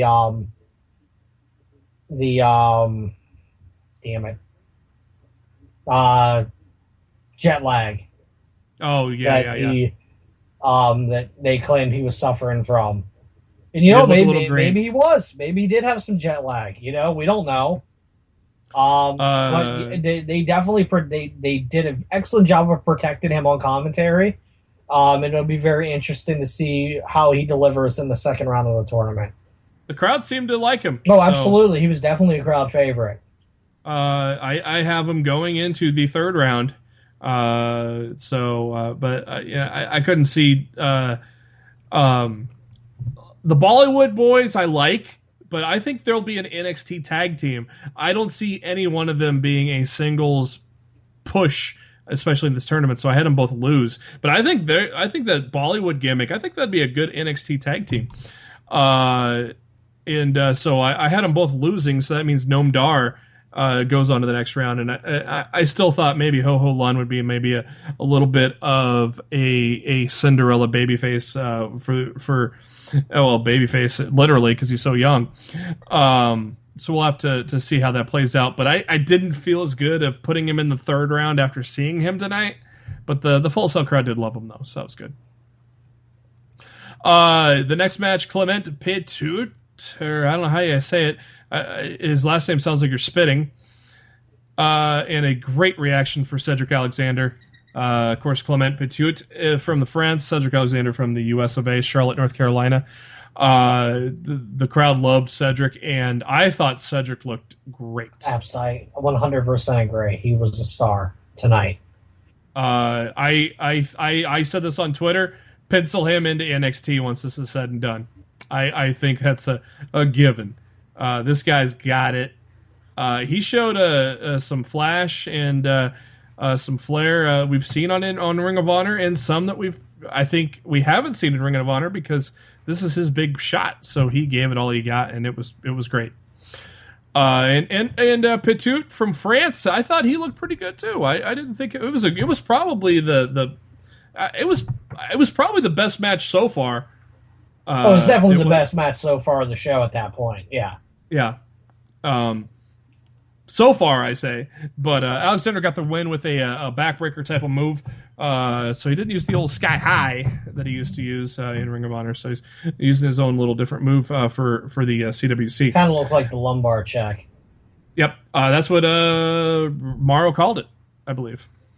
The main event of the night, the fourth and final match, Sean Maluta from American Samoa takes on famed Japanese wrestler Kota Ibushi.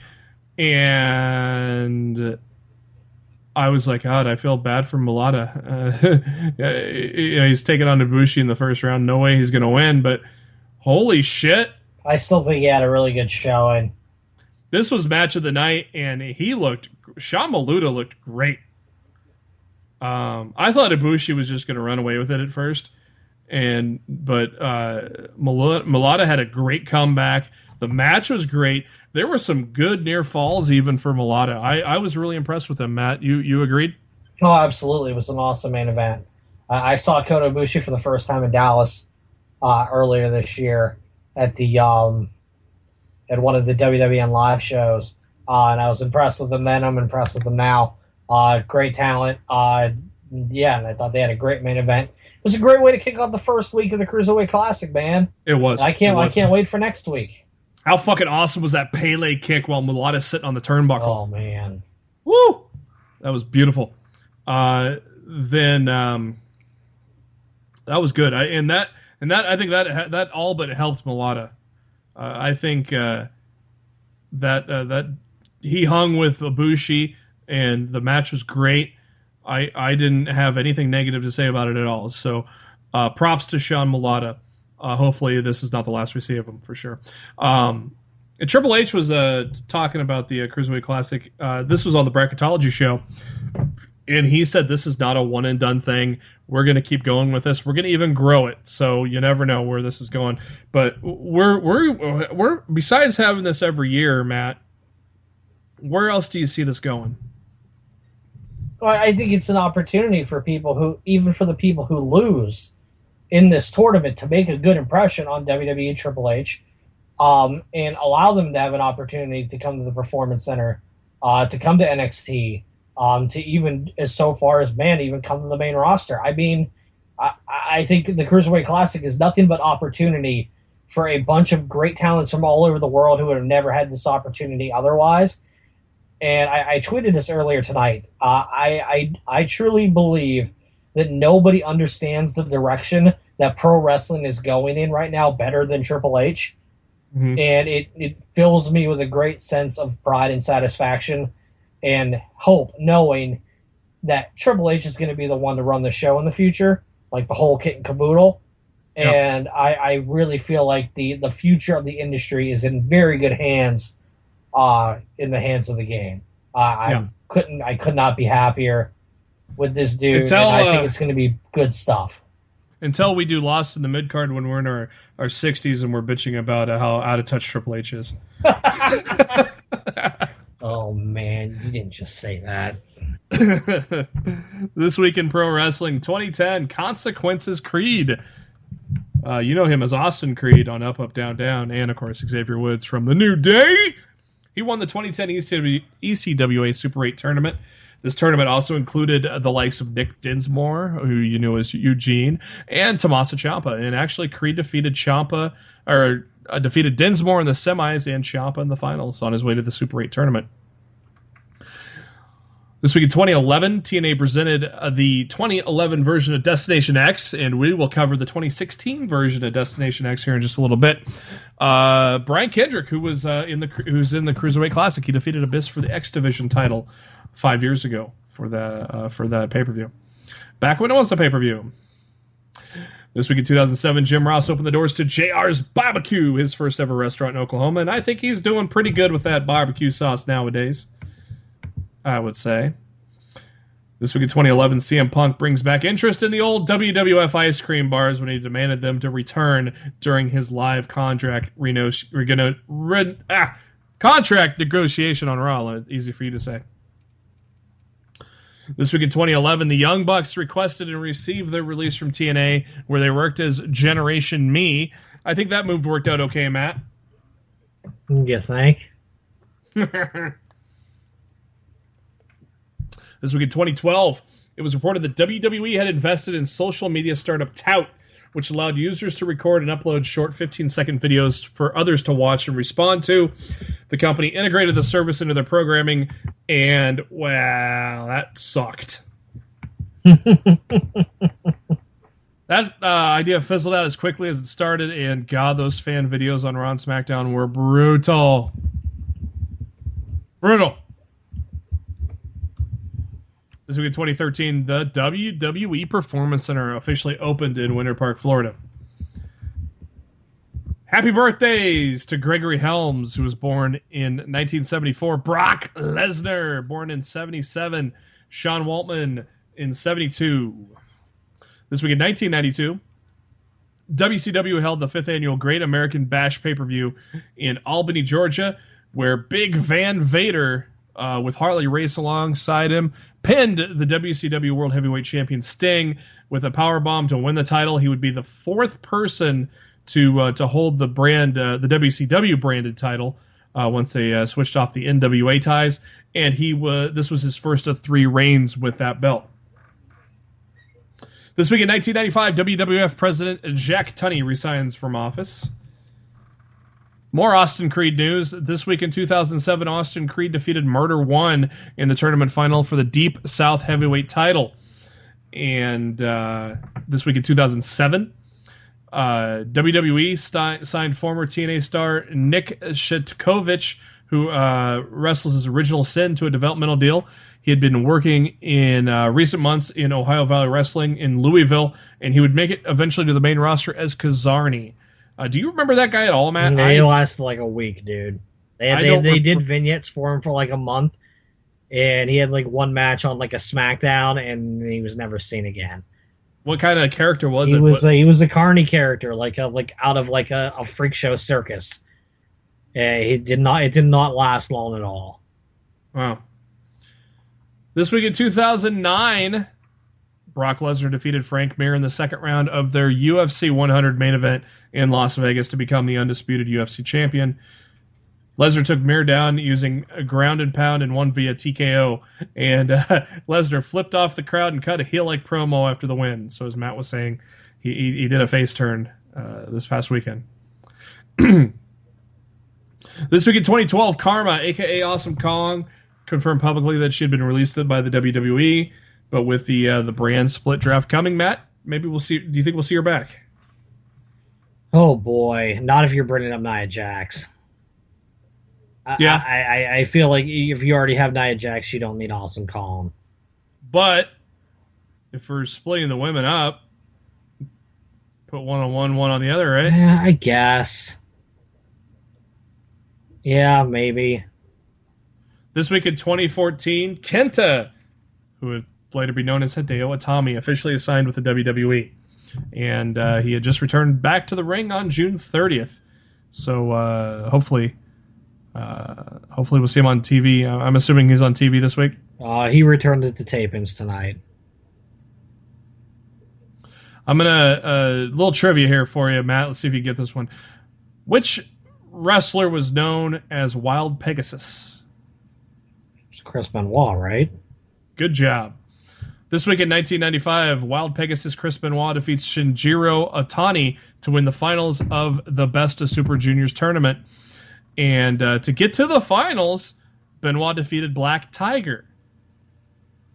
Now, I didn't know who he was before, but do you know who Black Tiger was? Was it Eddie Guerrero?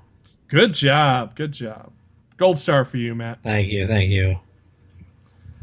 After this week in 2005, after an angle on SmackDown, which had unfortunate timing due to airing the same day as a terrorist attack on the London subways, they aired a feature with Muhammad Hassan and a group of his followers attacking The Undertaker, which exploded in controversy everywhere.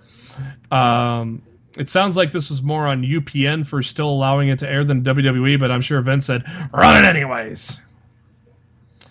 But due to the negative press, Hassan cut a promo on WWE.com, never was seen again.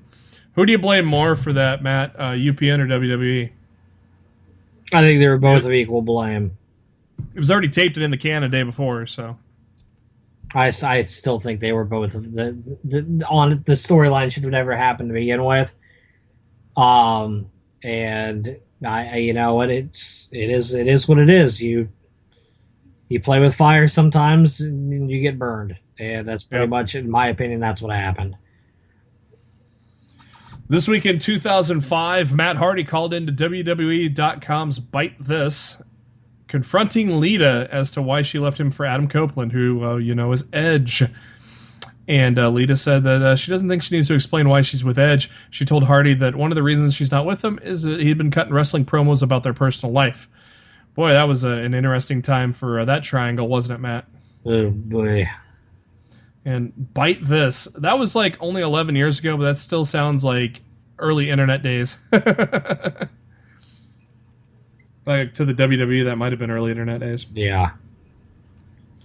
This week in 2007, court documents indicated that a trademark infringement lawsuit brought by former WCW World Champion Diamond Dallas Page against hip-hop mogul Jay-Z was close to a settlement. They eventually did settle, and I'm sure Jay-Z paid DDP a lot of money. I wonder if Jay-Z is the key backer, the Kickstarter, so to speak, of DDP Yoga. I highly doubt it.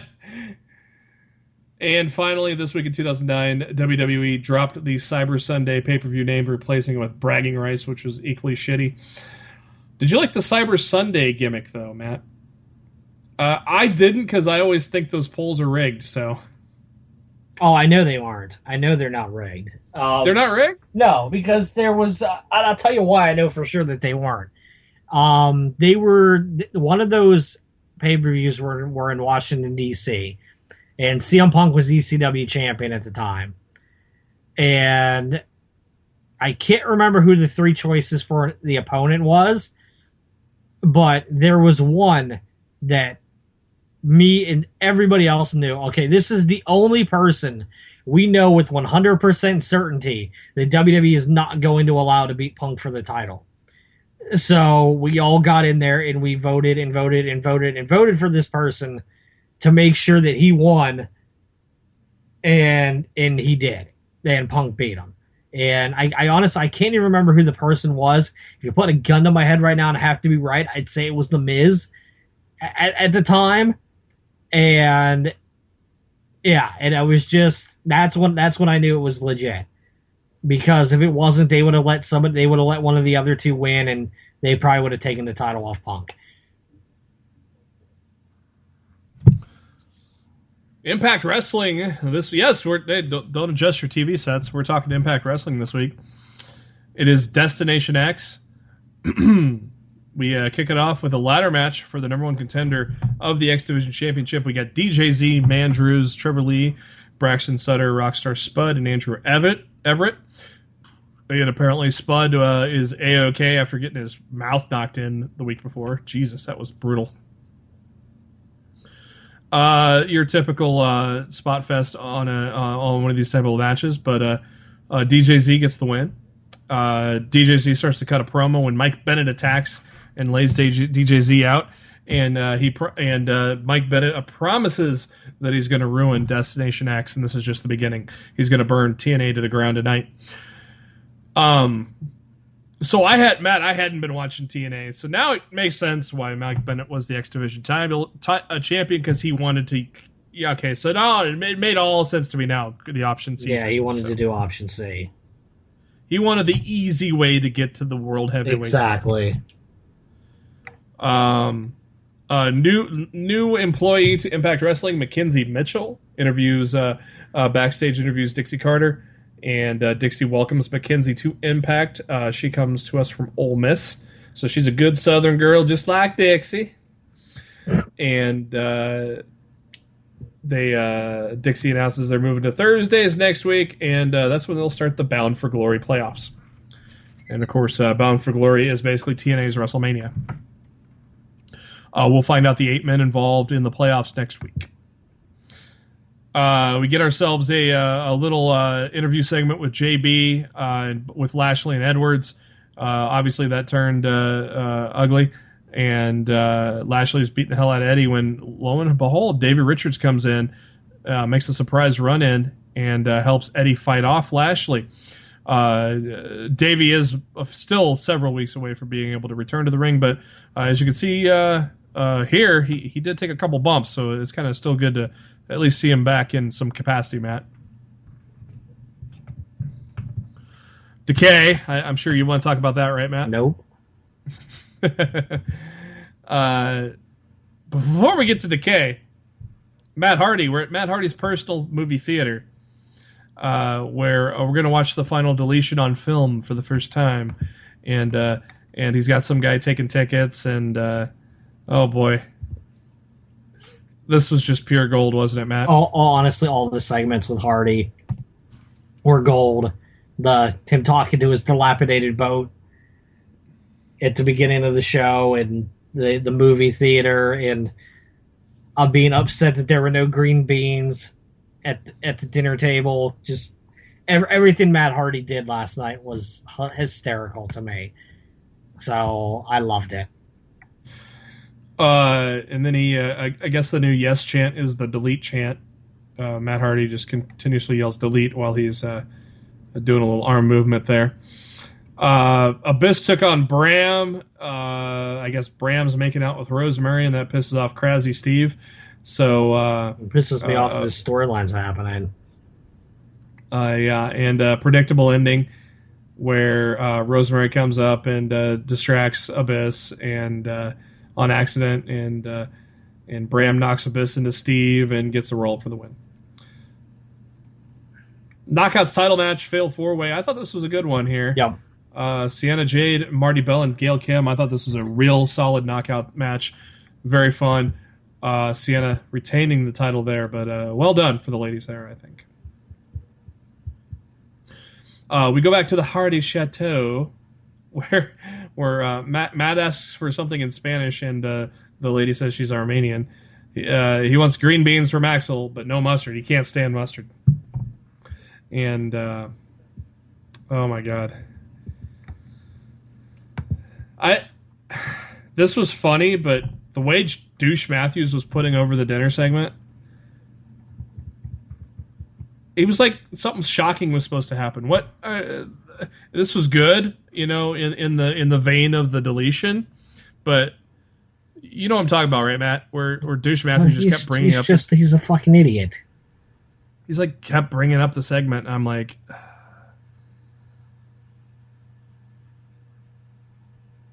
Rebby comes out and to tell all the ignorant idiots in the crowd to witness the brilliance of a man who orchestrated the greatest deletion in wrestling history.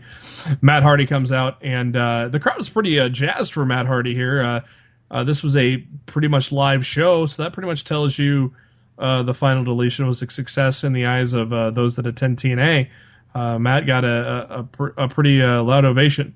Some boos, of course, because he's a bad guy, but he brought out Brother Nero, and for one last time for the creatures to see him, and he said no music, no fanfare. He asked for Rebby to introduce Jeff, and she says that he's from the furthest reaches beyond parts unknown. all the way out in deletion. Calls him obsolete all the way as he's walking to the ramp, which is great. Just a Rebby being annoying. I loved it. The fans chant, "We want Jeff." Matt tells Brother Nero that he will be deleted from TNA, but as Jeff walks up the ramp, Matt stops him and goes, "You're not going to be working for a megalomaniac in New York or honorable work in Japan. You're going to stay here and be his mule because there's a lot of equity in his name, and since he owns everything that is Hardy, he's going to turn Jeff into an obsolete mule." So I don't know what that means. You have any idea? All I know is he does not want him to work for Mick Mahan. Mika Mahana. That was great. I loved it. A megalomaniac in New York named Mika Mahana. It was Mick Mahan. Pretty good stuff there. We go backstage. Mike Bennett saying he's going to ruin the main event, but DJ Z comes up to him and says he wants him in the ring and for what he did to him earlier, which led to DJ Z and Mike Bennett. And a pretty good match. I thought DJ Z looked good here. A guy that I haven't really seen in the ring much because he was just basically an annoying douche when we were watching it on Destination America. Bennett DJ Z's getting the upper hand. Bennett tries to hightail it, but the entire X division, all three of them, come out and make Bennett go back into the ring, and that's where DJ Z gets a victory roll for the pin. Again, another predictable ending, kind of like what they did with Bram and Abyss earlier. But I was impressed with DJ Z here, lot more than I used to be. So I was pretty happy about that. I still don't get this whole Drew Galloway and EC3 thing, Matt. They're just upset at each other that they both feel they cost each other shots at beating Lashley for the World Championship. That's really what this whole thing stems from. It kind of turned into an unsanctioned street fight. EC3 called Drew his Scottish puppy dog bitch. At least he didn't call him a skinny fat man. So this all went backstage before people broke them apart. Then they show the Wolves backstage. Davey's getting Eddie taped up, getting ready to go. I liked the little pep talk that Davey gave Eddie. I thought that was really cool. Main event time, and this said to me, Matt, that Eddie Edwards does belong in the upper card of the company. I thought he looked great against Lashley. Yeah, I agree. But just as we think Davey Richards clocks Lashley with the belt, just when we think maybe Eddie's going to win, here comes Mike Bennett, gives the old rackaroo to the referee, and says he motions for someone to come out. And the music plays, and it's Moose. And Moose and Lashley go face to face in the ring, and wow, interesting ending to Impact, eh? Just a bit. I kind of wish I didn't get spoiled about Moose, but that's what I get for not being able to watch it on Tuesday because I watched the All-Star game. But I would have been like, oh fuck, if I had been watching this and not knowing, I would have been blown away because I would have told you almost for certain, oh yeah, he's going to NXT, yeah, easy, you know. But lo and behold, not quite. The new interview girl finds Dixie Carter and Gorilla and asks what she thought, and she goes, the fans expected a winner. They're going to get it next week. It's Lashley and Eddie and 6 sides of steel. I fully expect that to be badass, Matt. Oh, yeah, it should be good. So maybe we'll talk about TNA for a 3rd straight week next week. How about that? See how it goes. NXT, we'll briefly recap last week. Bayley and Alexa Bliss had a great match. I thought this was a phenomenal match between the two. I think this match definitely says Alexa can be an NXT Women's Champion, especially when a couple of girls get called up. I think they should definitely put the title on her. I thought it was a job well done. Blake and Murphy reunite again for the millionth time before they break up again, I guess. I don't know. They took on the Hype Bros, but there was a gore party that interrupted that as Rhino comes back. That was pretty cool. And then the 2 out of 3 falls match between American Alpha and the Revival. I put that in for NXT Match of the Year. I thought it was just amazing. Obviously, we know what's going to win NXT Match of the Year. I mean, that's in the can, but you know we still got to fill the nominees around it. And I think the 2 out of 3 falls match was great. This week's NXT, there wasn't much to it, except for a great ass promo by Joe. I loved it, Matt. Yeah, it was a good way to open up the show, and then the rest of the show was amazing. How insane is Joe and Rhino going to be? That'll be a lot of fun. Yeah, it'll be a slugfest. They faced each other in TNA several times. They have good chemistry together. I'm sure they'll put on a great match next week. They also say that Bayley will face Nia Jax and American Alpha will face Authors of Pain, and Samoa Joe will face Rhino. So a loaded week next week on NXT. Then the match. I mean, what can we even say about Nakamura and Balor? Match of the Year contender. You can say that. Yep. 2 weeks in a row, NXT has Match of the Year contenders. That's pretty damn good. But we fully expected this one to be Match of the Year contending, and it delivered, man. What did you like most about Balor and Nakamura? It was hard hitting. They told a great story. It was back and forth. It could have gone either way, the way they had it booked. And I just thought it was a great, in my opinion, swan song for Finn Balor, because I'm pretty sure he will be headed to the main roster next week. Via draft, you think? Yep. I think Shane drafts him in the SmackDown. That'd be smart. Put him on SmackDown. Give that a SmackDown obviously needs a shot in the arm. I think putting Shane there is a good start, and I think getting some of that hot talent from NXT is a good way to do it as well. I love Balor working on the knee of Nakamura. Just everything about it. I mean, it's hard to put in words, but if you did not watch it, do yourself a favor and go fucking watch that match. After the match, Balor and Nakamura shake hands and hug. They then both bow in the center of the ring and do a little fist bump. Amazing stuff right there. And so a one-match show, but that's all you needed was that one match. That was phenomenal. So Monday Night Raw this week comes from Detroit, Michigan.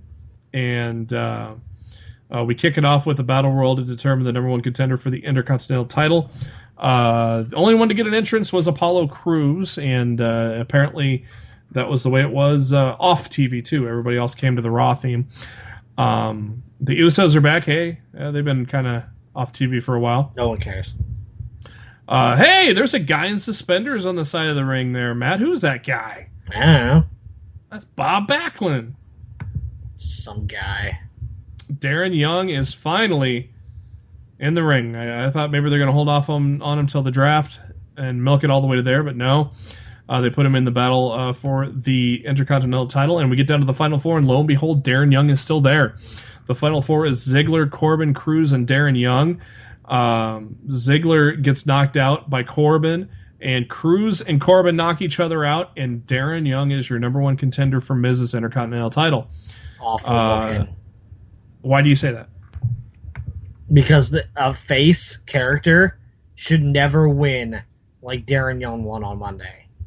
He should have had He should have had some part in the elimination of both in those the guys. Final elimination to win that match. Instead of like, oh golly gee, look at that. It was awful. And if he was a heel, that would work fine. But for a face to win his first match back like that, it was awful. It was just an awful way to start the show. Outside of the booking, I thought Darren Young looked good, and it looked like the crowd's behind him. I think the WWE universe is behind this gimmick so far. We'll see how long it lasts. Yeah, I don't know how long it'll last, but at least it wasn't like the Shining Stars and we had crickets.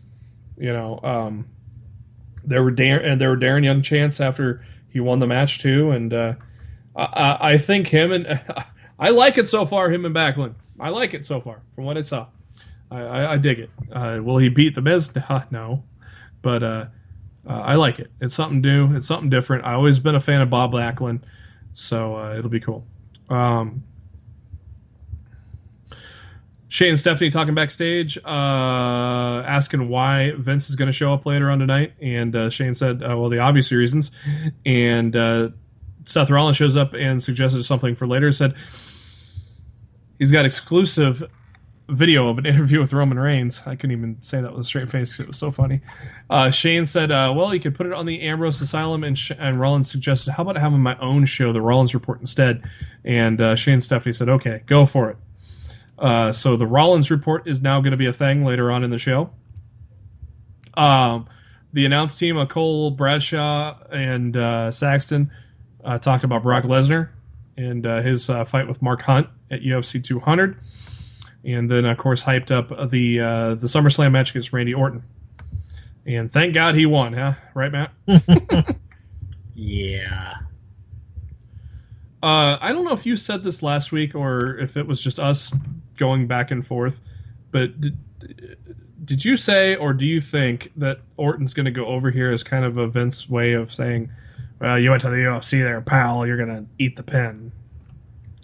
Honest to God, if he wants to go fight again, and he's not going to be on my TV for months, and this is Orton's first match back, I'm putting Orton over. Yeah, that's just my opinion. And you instantly, if you put him over, you instantly have a quote-unquote fresh face in the title picture because Orton's been gone for so many months. Instantly. Okay, Zack Ryder.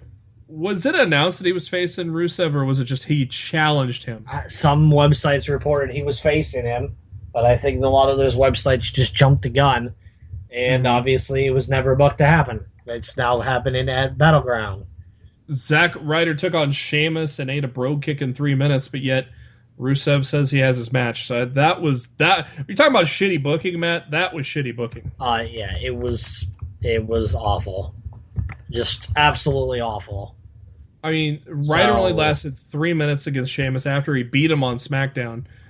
Then Rusev, when Rusev came out, I thought he was going to say, all right, you got your title match now. Slaps on the accolade and thank you for coming. But no, he actually is going to wait till Battleground. And hopefully Ryder shocks the world again, but yeah, probably not.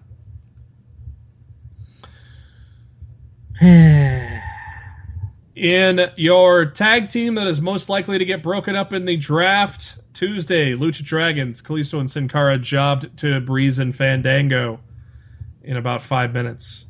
Obviously, I like the push for Breeze and Fandango. I like this tag team, but they beat the Lucha Dragons in 5 minutes. I highly think they're getting split up in the draft, Matt.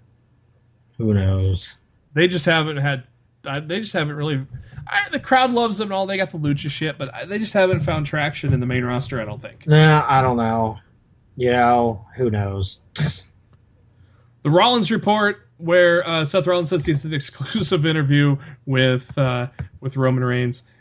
This actually was a nice little hack from the Edge and Christian show, where he took clips of past interviews of Reigns and kind of spliced them in with Rollins asking the questions. And I thought they did a great job with this, Pat. I was kind of rolling there a little bit. Or did you feel the same way? It's all right.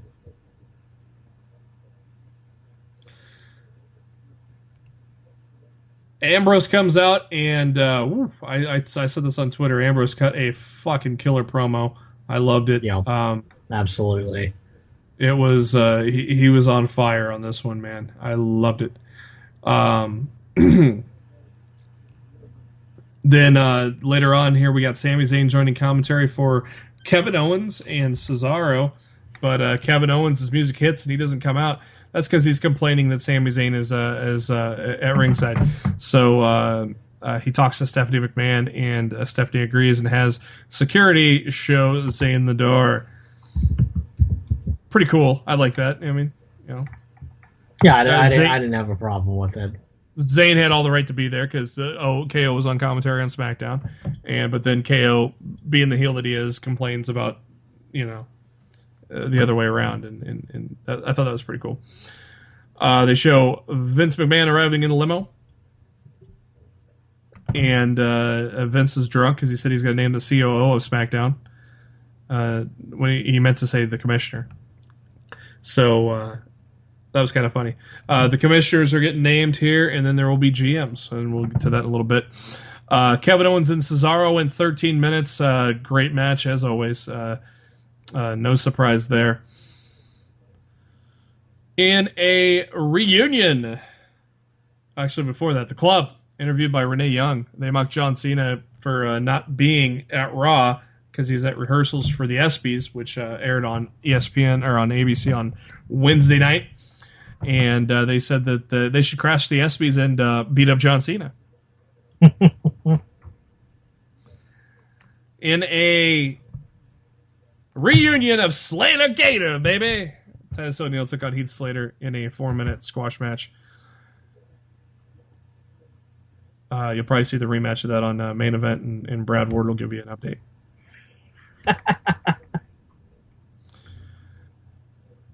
We go to the Wyatt family compound.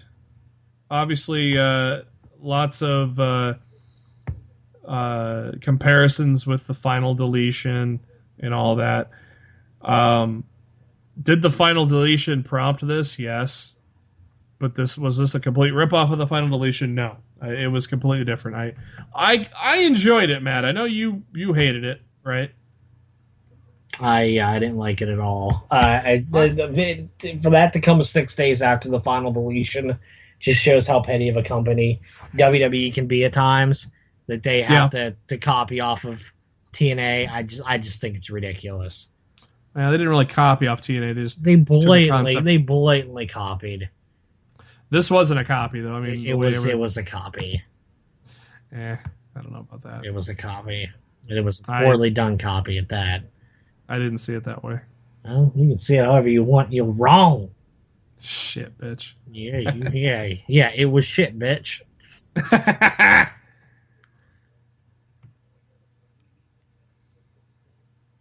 Club makes their entrance. Enzo and Cass make their entrance. Cass talks about how everybody wants John Cena's spot, but they if they get there, they're going to have to earn it. And they said that the Club has no backbone. They're chicken tenders. They're boneless. And Cass said that they wanted to join the fight because they got sick of seeing the Club beating up Cena 3-on-1. Styles told him that Cena isn't there because he doesn't care about them because he's out doing the ESPY stuff. And Styles suggested they should just turn and walk away. And there you go. That sets up the tag match. Enzo and Cass against Gallows and Anderson. And to no surprise, this ends in a DQ. And probably the best way to do it. There was no reason for anybody to get the loss here. But this set up the Club doing a 3-on-2 beatdown when, lo and behold, John Cena's there, Matt. Hello. Yeah. Big surprise to everybody. I thought it was cool that John Cena showed up. That's fine. Yeah. Just the fact that the dude's got a lot going on this week, and he still took a flight out to Detroit and showed up. So pretty cool there to even up the tide. Sasha Banks and Dana Brooke. Yeah, it was okay. They got 12 minutes. I like Brooke's demeanor in the ring, but she's still green as goose shit. Yeah. Her demeanor and her heel persona, all that is good, but yeah, they put her up there a little too quick. No surprise there. Sasha Banks gets the win. Then we get some weird exchange between Charlotte and Sasha that ended in like awkward silence until Sasha's music came up again. I don't know if somebody forgot to say something or what, but not sure what happened there. And then finally, we get Shane and Stephanie and Vince, and without boring you with all the details, Shane is your commissioner of SmackDown, which was a huge ovation. And Stephanie is the commissioner of Raw. And that's not all, folks. But wait, there's more. They each have They to couldn't name. possibly be any less. Oh God, I just hiccup there. The commissioners have to pick a GM, and that'll be done on Monday Night Raw. Shane McMahon already took to Twitter and said he has signed his GM and ready to go. A lot of people thinking it's Daniel Bryan. Yep, thanks to the little blurb that was on WWE's mobile site that was taken down pretty quickly. I missed that. What happened? The headline was the Yes Movement takes over SmackDown Live. Oopsie. So, yeah, we'll see. We'll see if that comes to fruition or not. But I definitely had some friends who screen capped it and showed it to me, and it was most certainly on there for a time before it was taken down. Web guy, you're fired. Boom, boom. Is it going to be the obvious Triple H is the GM, or are we going a different route? I have honest to God, I have no idea. I don't know. I thought about this briefly. I think Triple H as a GM would have to be on TV too much, and I don't think he wants to do that. So I don't think it'll be Triple H. But I don't know who else they'd put in that spot.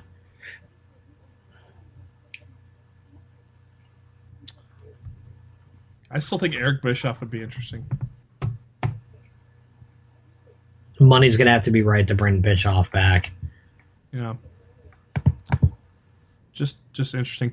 They all end it with some handshakes and whatnot, and Stephanie slaps the shit out of Shane, and she's taunting him on the outside of the apron, like yeah, hit me, and Shane kisses her on the cheek. I thought that was kind of funny. And then Stephanie about bites it after she walks off the stairs, but she saved herself. That was pretty funny. It'd have been funnier if she would have fell. There was a great gif of her wobbling, and because they then cut right to Shane going, "Whoa!" there was a great gif that somebody made for that. I thought that was great. Well, somebody on Twitter suggested they put a picture of they put a Pokemon on the steps. That's what Stephanie tripped over, and I've been waiting for someone to put that up because I want to see it. No, I haven't seen anybody do that yet. I think our buddy Ultra Liger tweeted that out. I'm pretty sure now that you mention it, I think it was good old Liger. Did you get to talk with him at all in Baltimore? Yep. Yeah, he was sitting front row, of course, like Liger does, sweating it up. Because damn, the building was hot. As the night got on, it got hotter. I don't know how he survives in those suits, man. Liger, if you're listening, mad respect to you, sir. Does he sit? Was he sitting in the little corner there, right off the ramp? Yep, that's his favorite seat, corner by the aisle. All right, Matt, we got two things to do before we head home: percent chance and a little spoiler alert. First off, percent chance. It's gonna be percent chance that these NXT stars get drafted on Tuesday. Well, speaking of the draft, I do want to bring up an interesting theory that a lot of people online are talking about right now. Yes. Do you know where Raw is the night after Battleground? No. Pittsburgh. Yeah. Okay. Oh, Kurt Angle. A lot of people are predicting he's going to confront Rusev on Raw. And they're going to do him and Rusev for the U.S. title at SummerSlam. So, what's your thoughts on that? I love it. Yeah, I don't know if it's going to happen, but it's definitely a popular theory making its rounds on the internet right now. So, another loose rumor. This is, I think, more of a kind of a wild things that could happen on draft night. Would you see Triple H getting drafted to Raw as a wrestler? I have actually heard ideas of Shane drafting Triple H to SmackDown. Oh! And I think that would be hysterical. But I don't know if they're actually going to do that, but I have heard that rumor bounced around that Shane would draft Triple H to SmackDown since he's considered an active talent. And further on, when Triple H joined the bracketology thing, Daniel Bryan, we haven't always seen eye to eye. Maybe a little foreshadowing, huh? They might not see eye to eye down the road. Yeah, either. I don't think there was any type of foreshadowing, but yeah, I mean that could definitely play into things in the future. I don't know if they'll actually do that, but yeah, it could be interesting. All right, percent chance. Maybe we'll revisit this the results after the draft here on next week's show. But a percent chance of these NXT stars getting drafted on Tuesday night, Matt. Let's start off with a softball. Finn Balor. 100%. Samoa Joe. I'm gonna say 0. Okay. I don't think you're taking away the NXT champion right now. He was heavily featured on the NXT tapings tonight. Owens did double duty. Yeah, man. I'll give you 1%.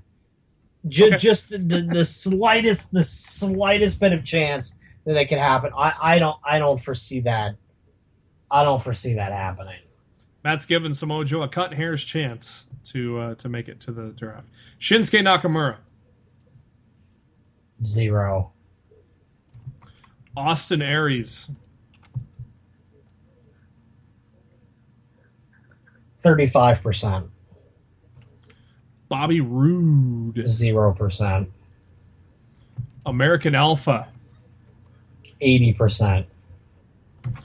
The Revival. 0%. Mojo Rawley. 0%. Ty Dillinger. 60%. Ladies. Bailey. 10%. Alexa Bliss. 0%. Nia Jax.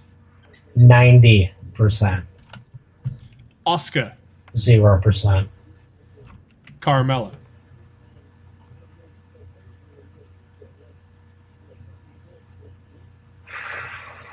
40%. All right, there you go. Finn Balor, duh. American Alpha, duh. Those are the obvious. Ty Dillinger, obviously looking at the tapings. And Nia Jax is kind of a unique. I think it's something that Vince sees as a bring her up here. We're gonna let her learn on the fly like Apollo Crews. So I fully agree with you on Nia Jax. Carmella, if we could get Amber Gallows in with the Bullet Club, that would be a great 6-man. I would agree with that. That wouldn't be bad at all. That'd be fun. I would also like to point out we were speculating on Sasha Banks' tag team partner earlier in the show. I thought earlier in this week that it could be Nikki Bella. So I would not put it past to see a Nikki Bella return at Battleground, teaming with Sasha Banks. There's a lot of options they could go with, but I see no reason not to bring Nikki back as a face. Speaking of Nikki and Maurice, holy cow, did you see the dresses they're wearing tonight? Woo! I've seen Maurice's dress. I haven't seen Nikki's yet. I'll have to check it out. It's paying. I'm going to be watching the ESPYs after we're done recording anyway. I DVR'd it, so. Yeah. Have you heard? Are the New Day making an appearance on camera, or are they just there? I know they were there. I don't know if they made an appearance on camera or not. I really did not follow. I didn't follow along. I don't know anything that really happened at the show, so it's going to be like watching it live, just with the ability to hit the fast forward button. All right, ladies and gentlemen, I'm going to do our typical close, but then after our close, the final thoughts, Matt's going to give his final thoughts, and then also we will say goodbye, and then we're going to go into the spoiler part of the edition. So I'd like to say thank you to SpiderDuck.net for being our host and enabling us to be on iTunes and any of your favorite podcasting apps. What you got to do is search for Lost in the Midcard and subscribe to us. That way you know every time a show hits your ears, every Thursday morning and every Monday morning after a WWE pay-per-view. We're also on YouTube, and you can subscribe to us there. The links to all that are on our Facebook page, facebook.com/Lost in the Midcard. Just head over to the notes section there, and you'll see the links. Or on our pinned tweet at LITMC Podcast.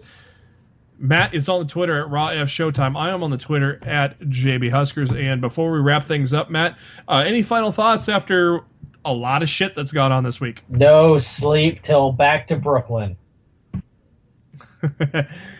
No other final thoughts besides that, eh? No, because God knows what's going to happen next week with the draft. It we're gonna have it's gonna be a really crazy week in WWE next week, and I would like to announce now, as long as plans don't fall through, 2 weeks from today, that edition of Lost in the Midcard will be a WWE Games edition, where we're gonna get a round table together with some guests to discuss WWE 2K17, the WWE Games franchise, 2K as a whole, and a whole bunch of stuff. If you're a wrestling game fan, definitely check us out in 2 weeks from tonight. It's going to be good. Yeah, that's for sure. That'll kind of be contingent on if the move set or the feature set is released by then. But based on timing and some rumblings, it sounds like we will have ourselves a feature set. So our first regular show after Battleground, that Thursday after Battleground, we'll come at you with that. All right. If you do not want to be spoiled in NXT land, hang up now. Thank you for joining us. We'll hang up now. We'll be with you next week as we break down the draft, the Cruiserweight Classic Night 2, and much, much, much other things, and hopefully maybe a new TNA World Champion. Thank you for joining Lost in the Midcard. Have a good night. And for those that have stuck with us for this NXT a little extra on the episode here, we are going to spoil what we think may be the card for TakeOver. That's right. Not really much of a surprise in the card, though, Matt. Not really. But one surprise, one thing that we don't know yet already. Everything else we could pretty much piece together. Well, as of right now, it looks to be a 6-match card. 4 out of 6 matches are 100% confirmed. The other 2 are question marks at the moment. So we'll run down the confirmed matches for now. Do you want to run them down, or do you want me to run them down? I got them here. America. See, what's you only have one question mark on one. It's American that's Alpha. That's a question mark as well. The bottom 2. Yeah, American Alpha, Authors of Pain. I don't know if that'll be a takeover match. That might be next week. Maybe a send off for Alpha. They showed up on the tapings tonight to get at Authors of Pain. Okay. After a match, it was like a brawl. Like they jumped them after a match. To me, that signifies that they're gonna have a match in Brooklyn. That was their only appearance on the tapings tonight, was that. So to me, that means that they have business to settle at back to Brooklyn. And then they'll be on the main roster. I'm gonna guess next week's probably ends at a no contest then, to kind of set up the feud. Austin Aries and No Way Jose. This is a question mark, but it seems like we're going that way. The only reason it's a question mark is because Austin Aries wasn't used on these tapings. But No Way Jose did cut a promo after one of his matches that he was going to whoop on Austin Aries. Since obviously that match didn't happen and these tapings went all the way back to Brooklyn, you can only assume that No Way Jose is going to whoop on Austin Aries at NXT TakeOver. So those are the only 2 unconfirmed matches, but I would put them down as confirmed. So we'll see what happens. Sounds like Bobby Roode finally makes. Will this be his debut match? I think so. Let me double check really quick, because I know they used him twice on the tapings tonight. Because he cut up his debut was a promo in a main event slot, and where's he at? Yeah, he debuts in a promo segment. And after the promo segment, the next time he shows up is after a match with his opponent, and says that TakeOver needs more star power, and that William Regal has made his match official for TakeOver against Justin Gabriel 2.0. Or translation, that is Andrade Cien Almas, which Bobby Roode apparently just goes heel on him. He actually went heel on. That was No Way Jose. That was funny. No, this was at the Download Festival. No Way Jose is trying to get him to dance, and Bobby Roode just clocks him. The other 3 matches in the can, they are for the 3 titles. Tag Team Championship. This is Gargano and Ciampa's chance to to go up against the Revival. Asuka against Bayley, Samoa Joe, Shinsuke Nakamura. Epic. What are your thoughts on those 3 title matches? I'm a little confused that they're going to do Bayley and Asuka one-on-one. Because to me it doesn't make a whole lot of sense, especially if Bayley's coming up after Brooklyn. It's kind of like, damn, you're gonna have her lose to Asuka twice on her way out the door. Like I feel like the match would have worked a lot better as a triple threat with Nia Jax or something. But maybe Bayley's going to become the two-time NXT Women's Champion. But if she does, damn, I mean that's even longer that she's not coming up to the main roster. So or Paige was NXT Women's Champion when she was called up. But Maybe she just vacates it. I don't know. I hate when you vacate the title. I fucking hate it. I hate when they do that. I don't want them to do that. And something we have speculated for a long time: Shinsuke Nakamura and Samoa Joe. That's gonna be the Joe had called out Shinsuke earlier, saying he's the one that brought strong style to the Americas. So yeah, Samoa Joe actually tried to get out of the match. Yeah, he actually comes out and said that he was not consulted about facing Nakamura, so he won't be facing him. He called him an undeserving contender. Regal comes out and said his word is final. Joe disagrees. Regal says if Joe doesn't agree, it will be considered a forfeit and he can strip Joe of the title. Joe, furious, threatens to take Nakamura out before Brooklyn. Nakamura comes out to stare at Joe from the top of the ramp. Mm-hmm. So, yeah, I mean, Joe's kind of being a little bit of a pussy there. A little bit of pussy Joe. But I'm very much looking forward to that match. To me, that one match alone sells the entire freaking event as far as I'm concerned. You know, freaking Nakamura and Joe is going to be amazing. My main question mark on that card right now is, what about Hideo Itami? You know, Hideo Itami returned at the NXT tape. He actually wrestled twice on different weeks. And it would just be really surprising to me that you would not use Hideo Itami in Brooklyn. I mean, I guess you could do like what they did last year. They taped a couple matches in Brooklyn for the following week of TV. I guess you could do that.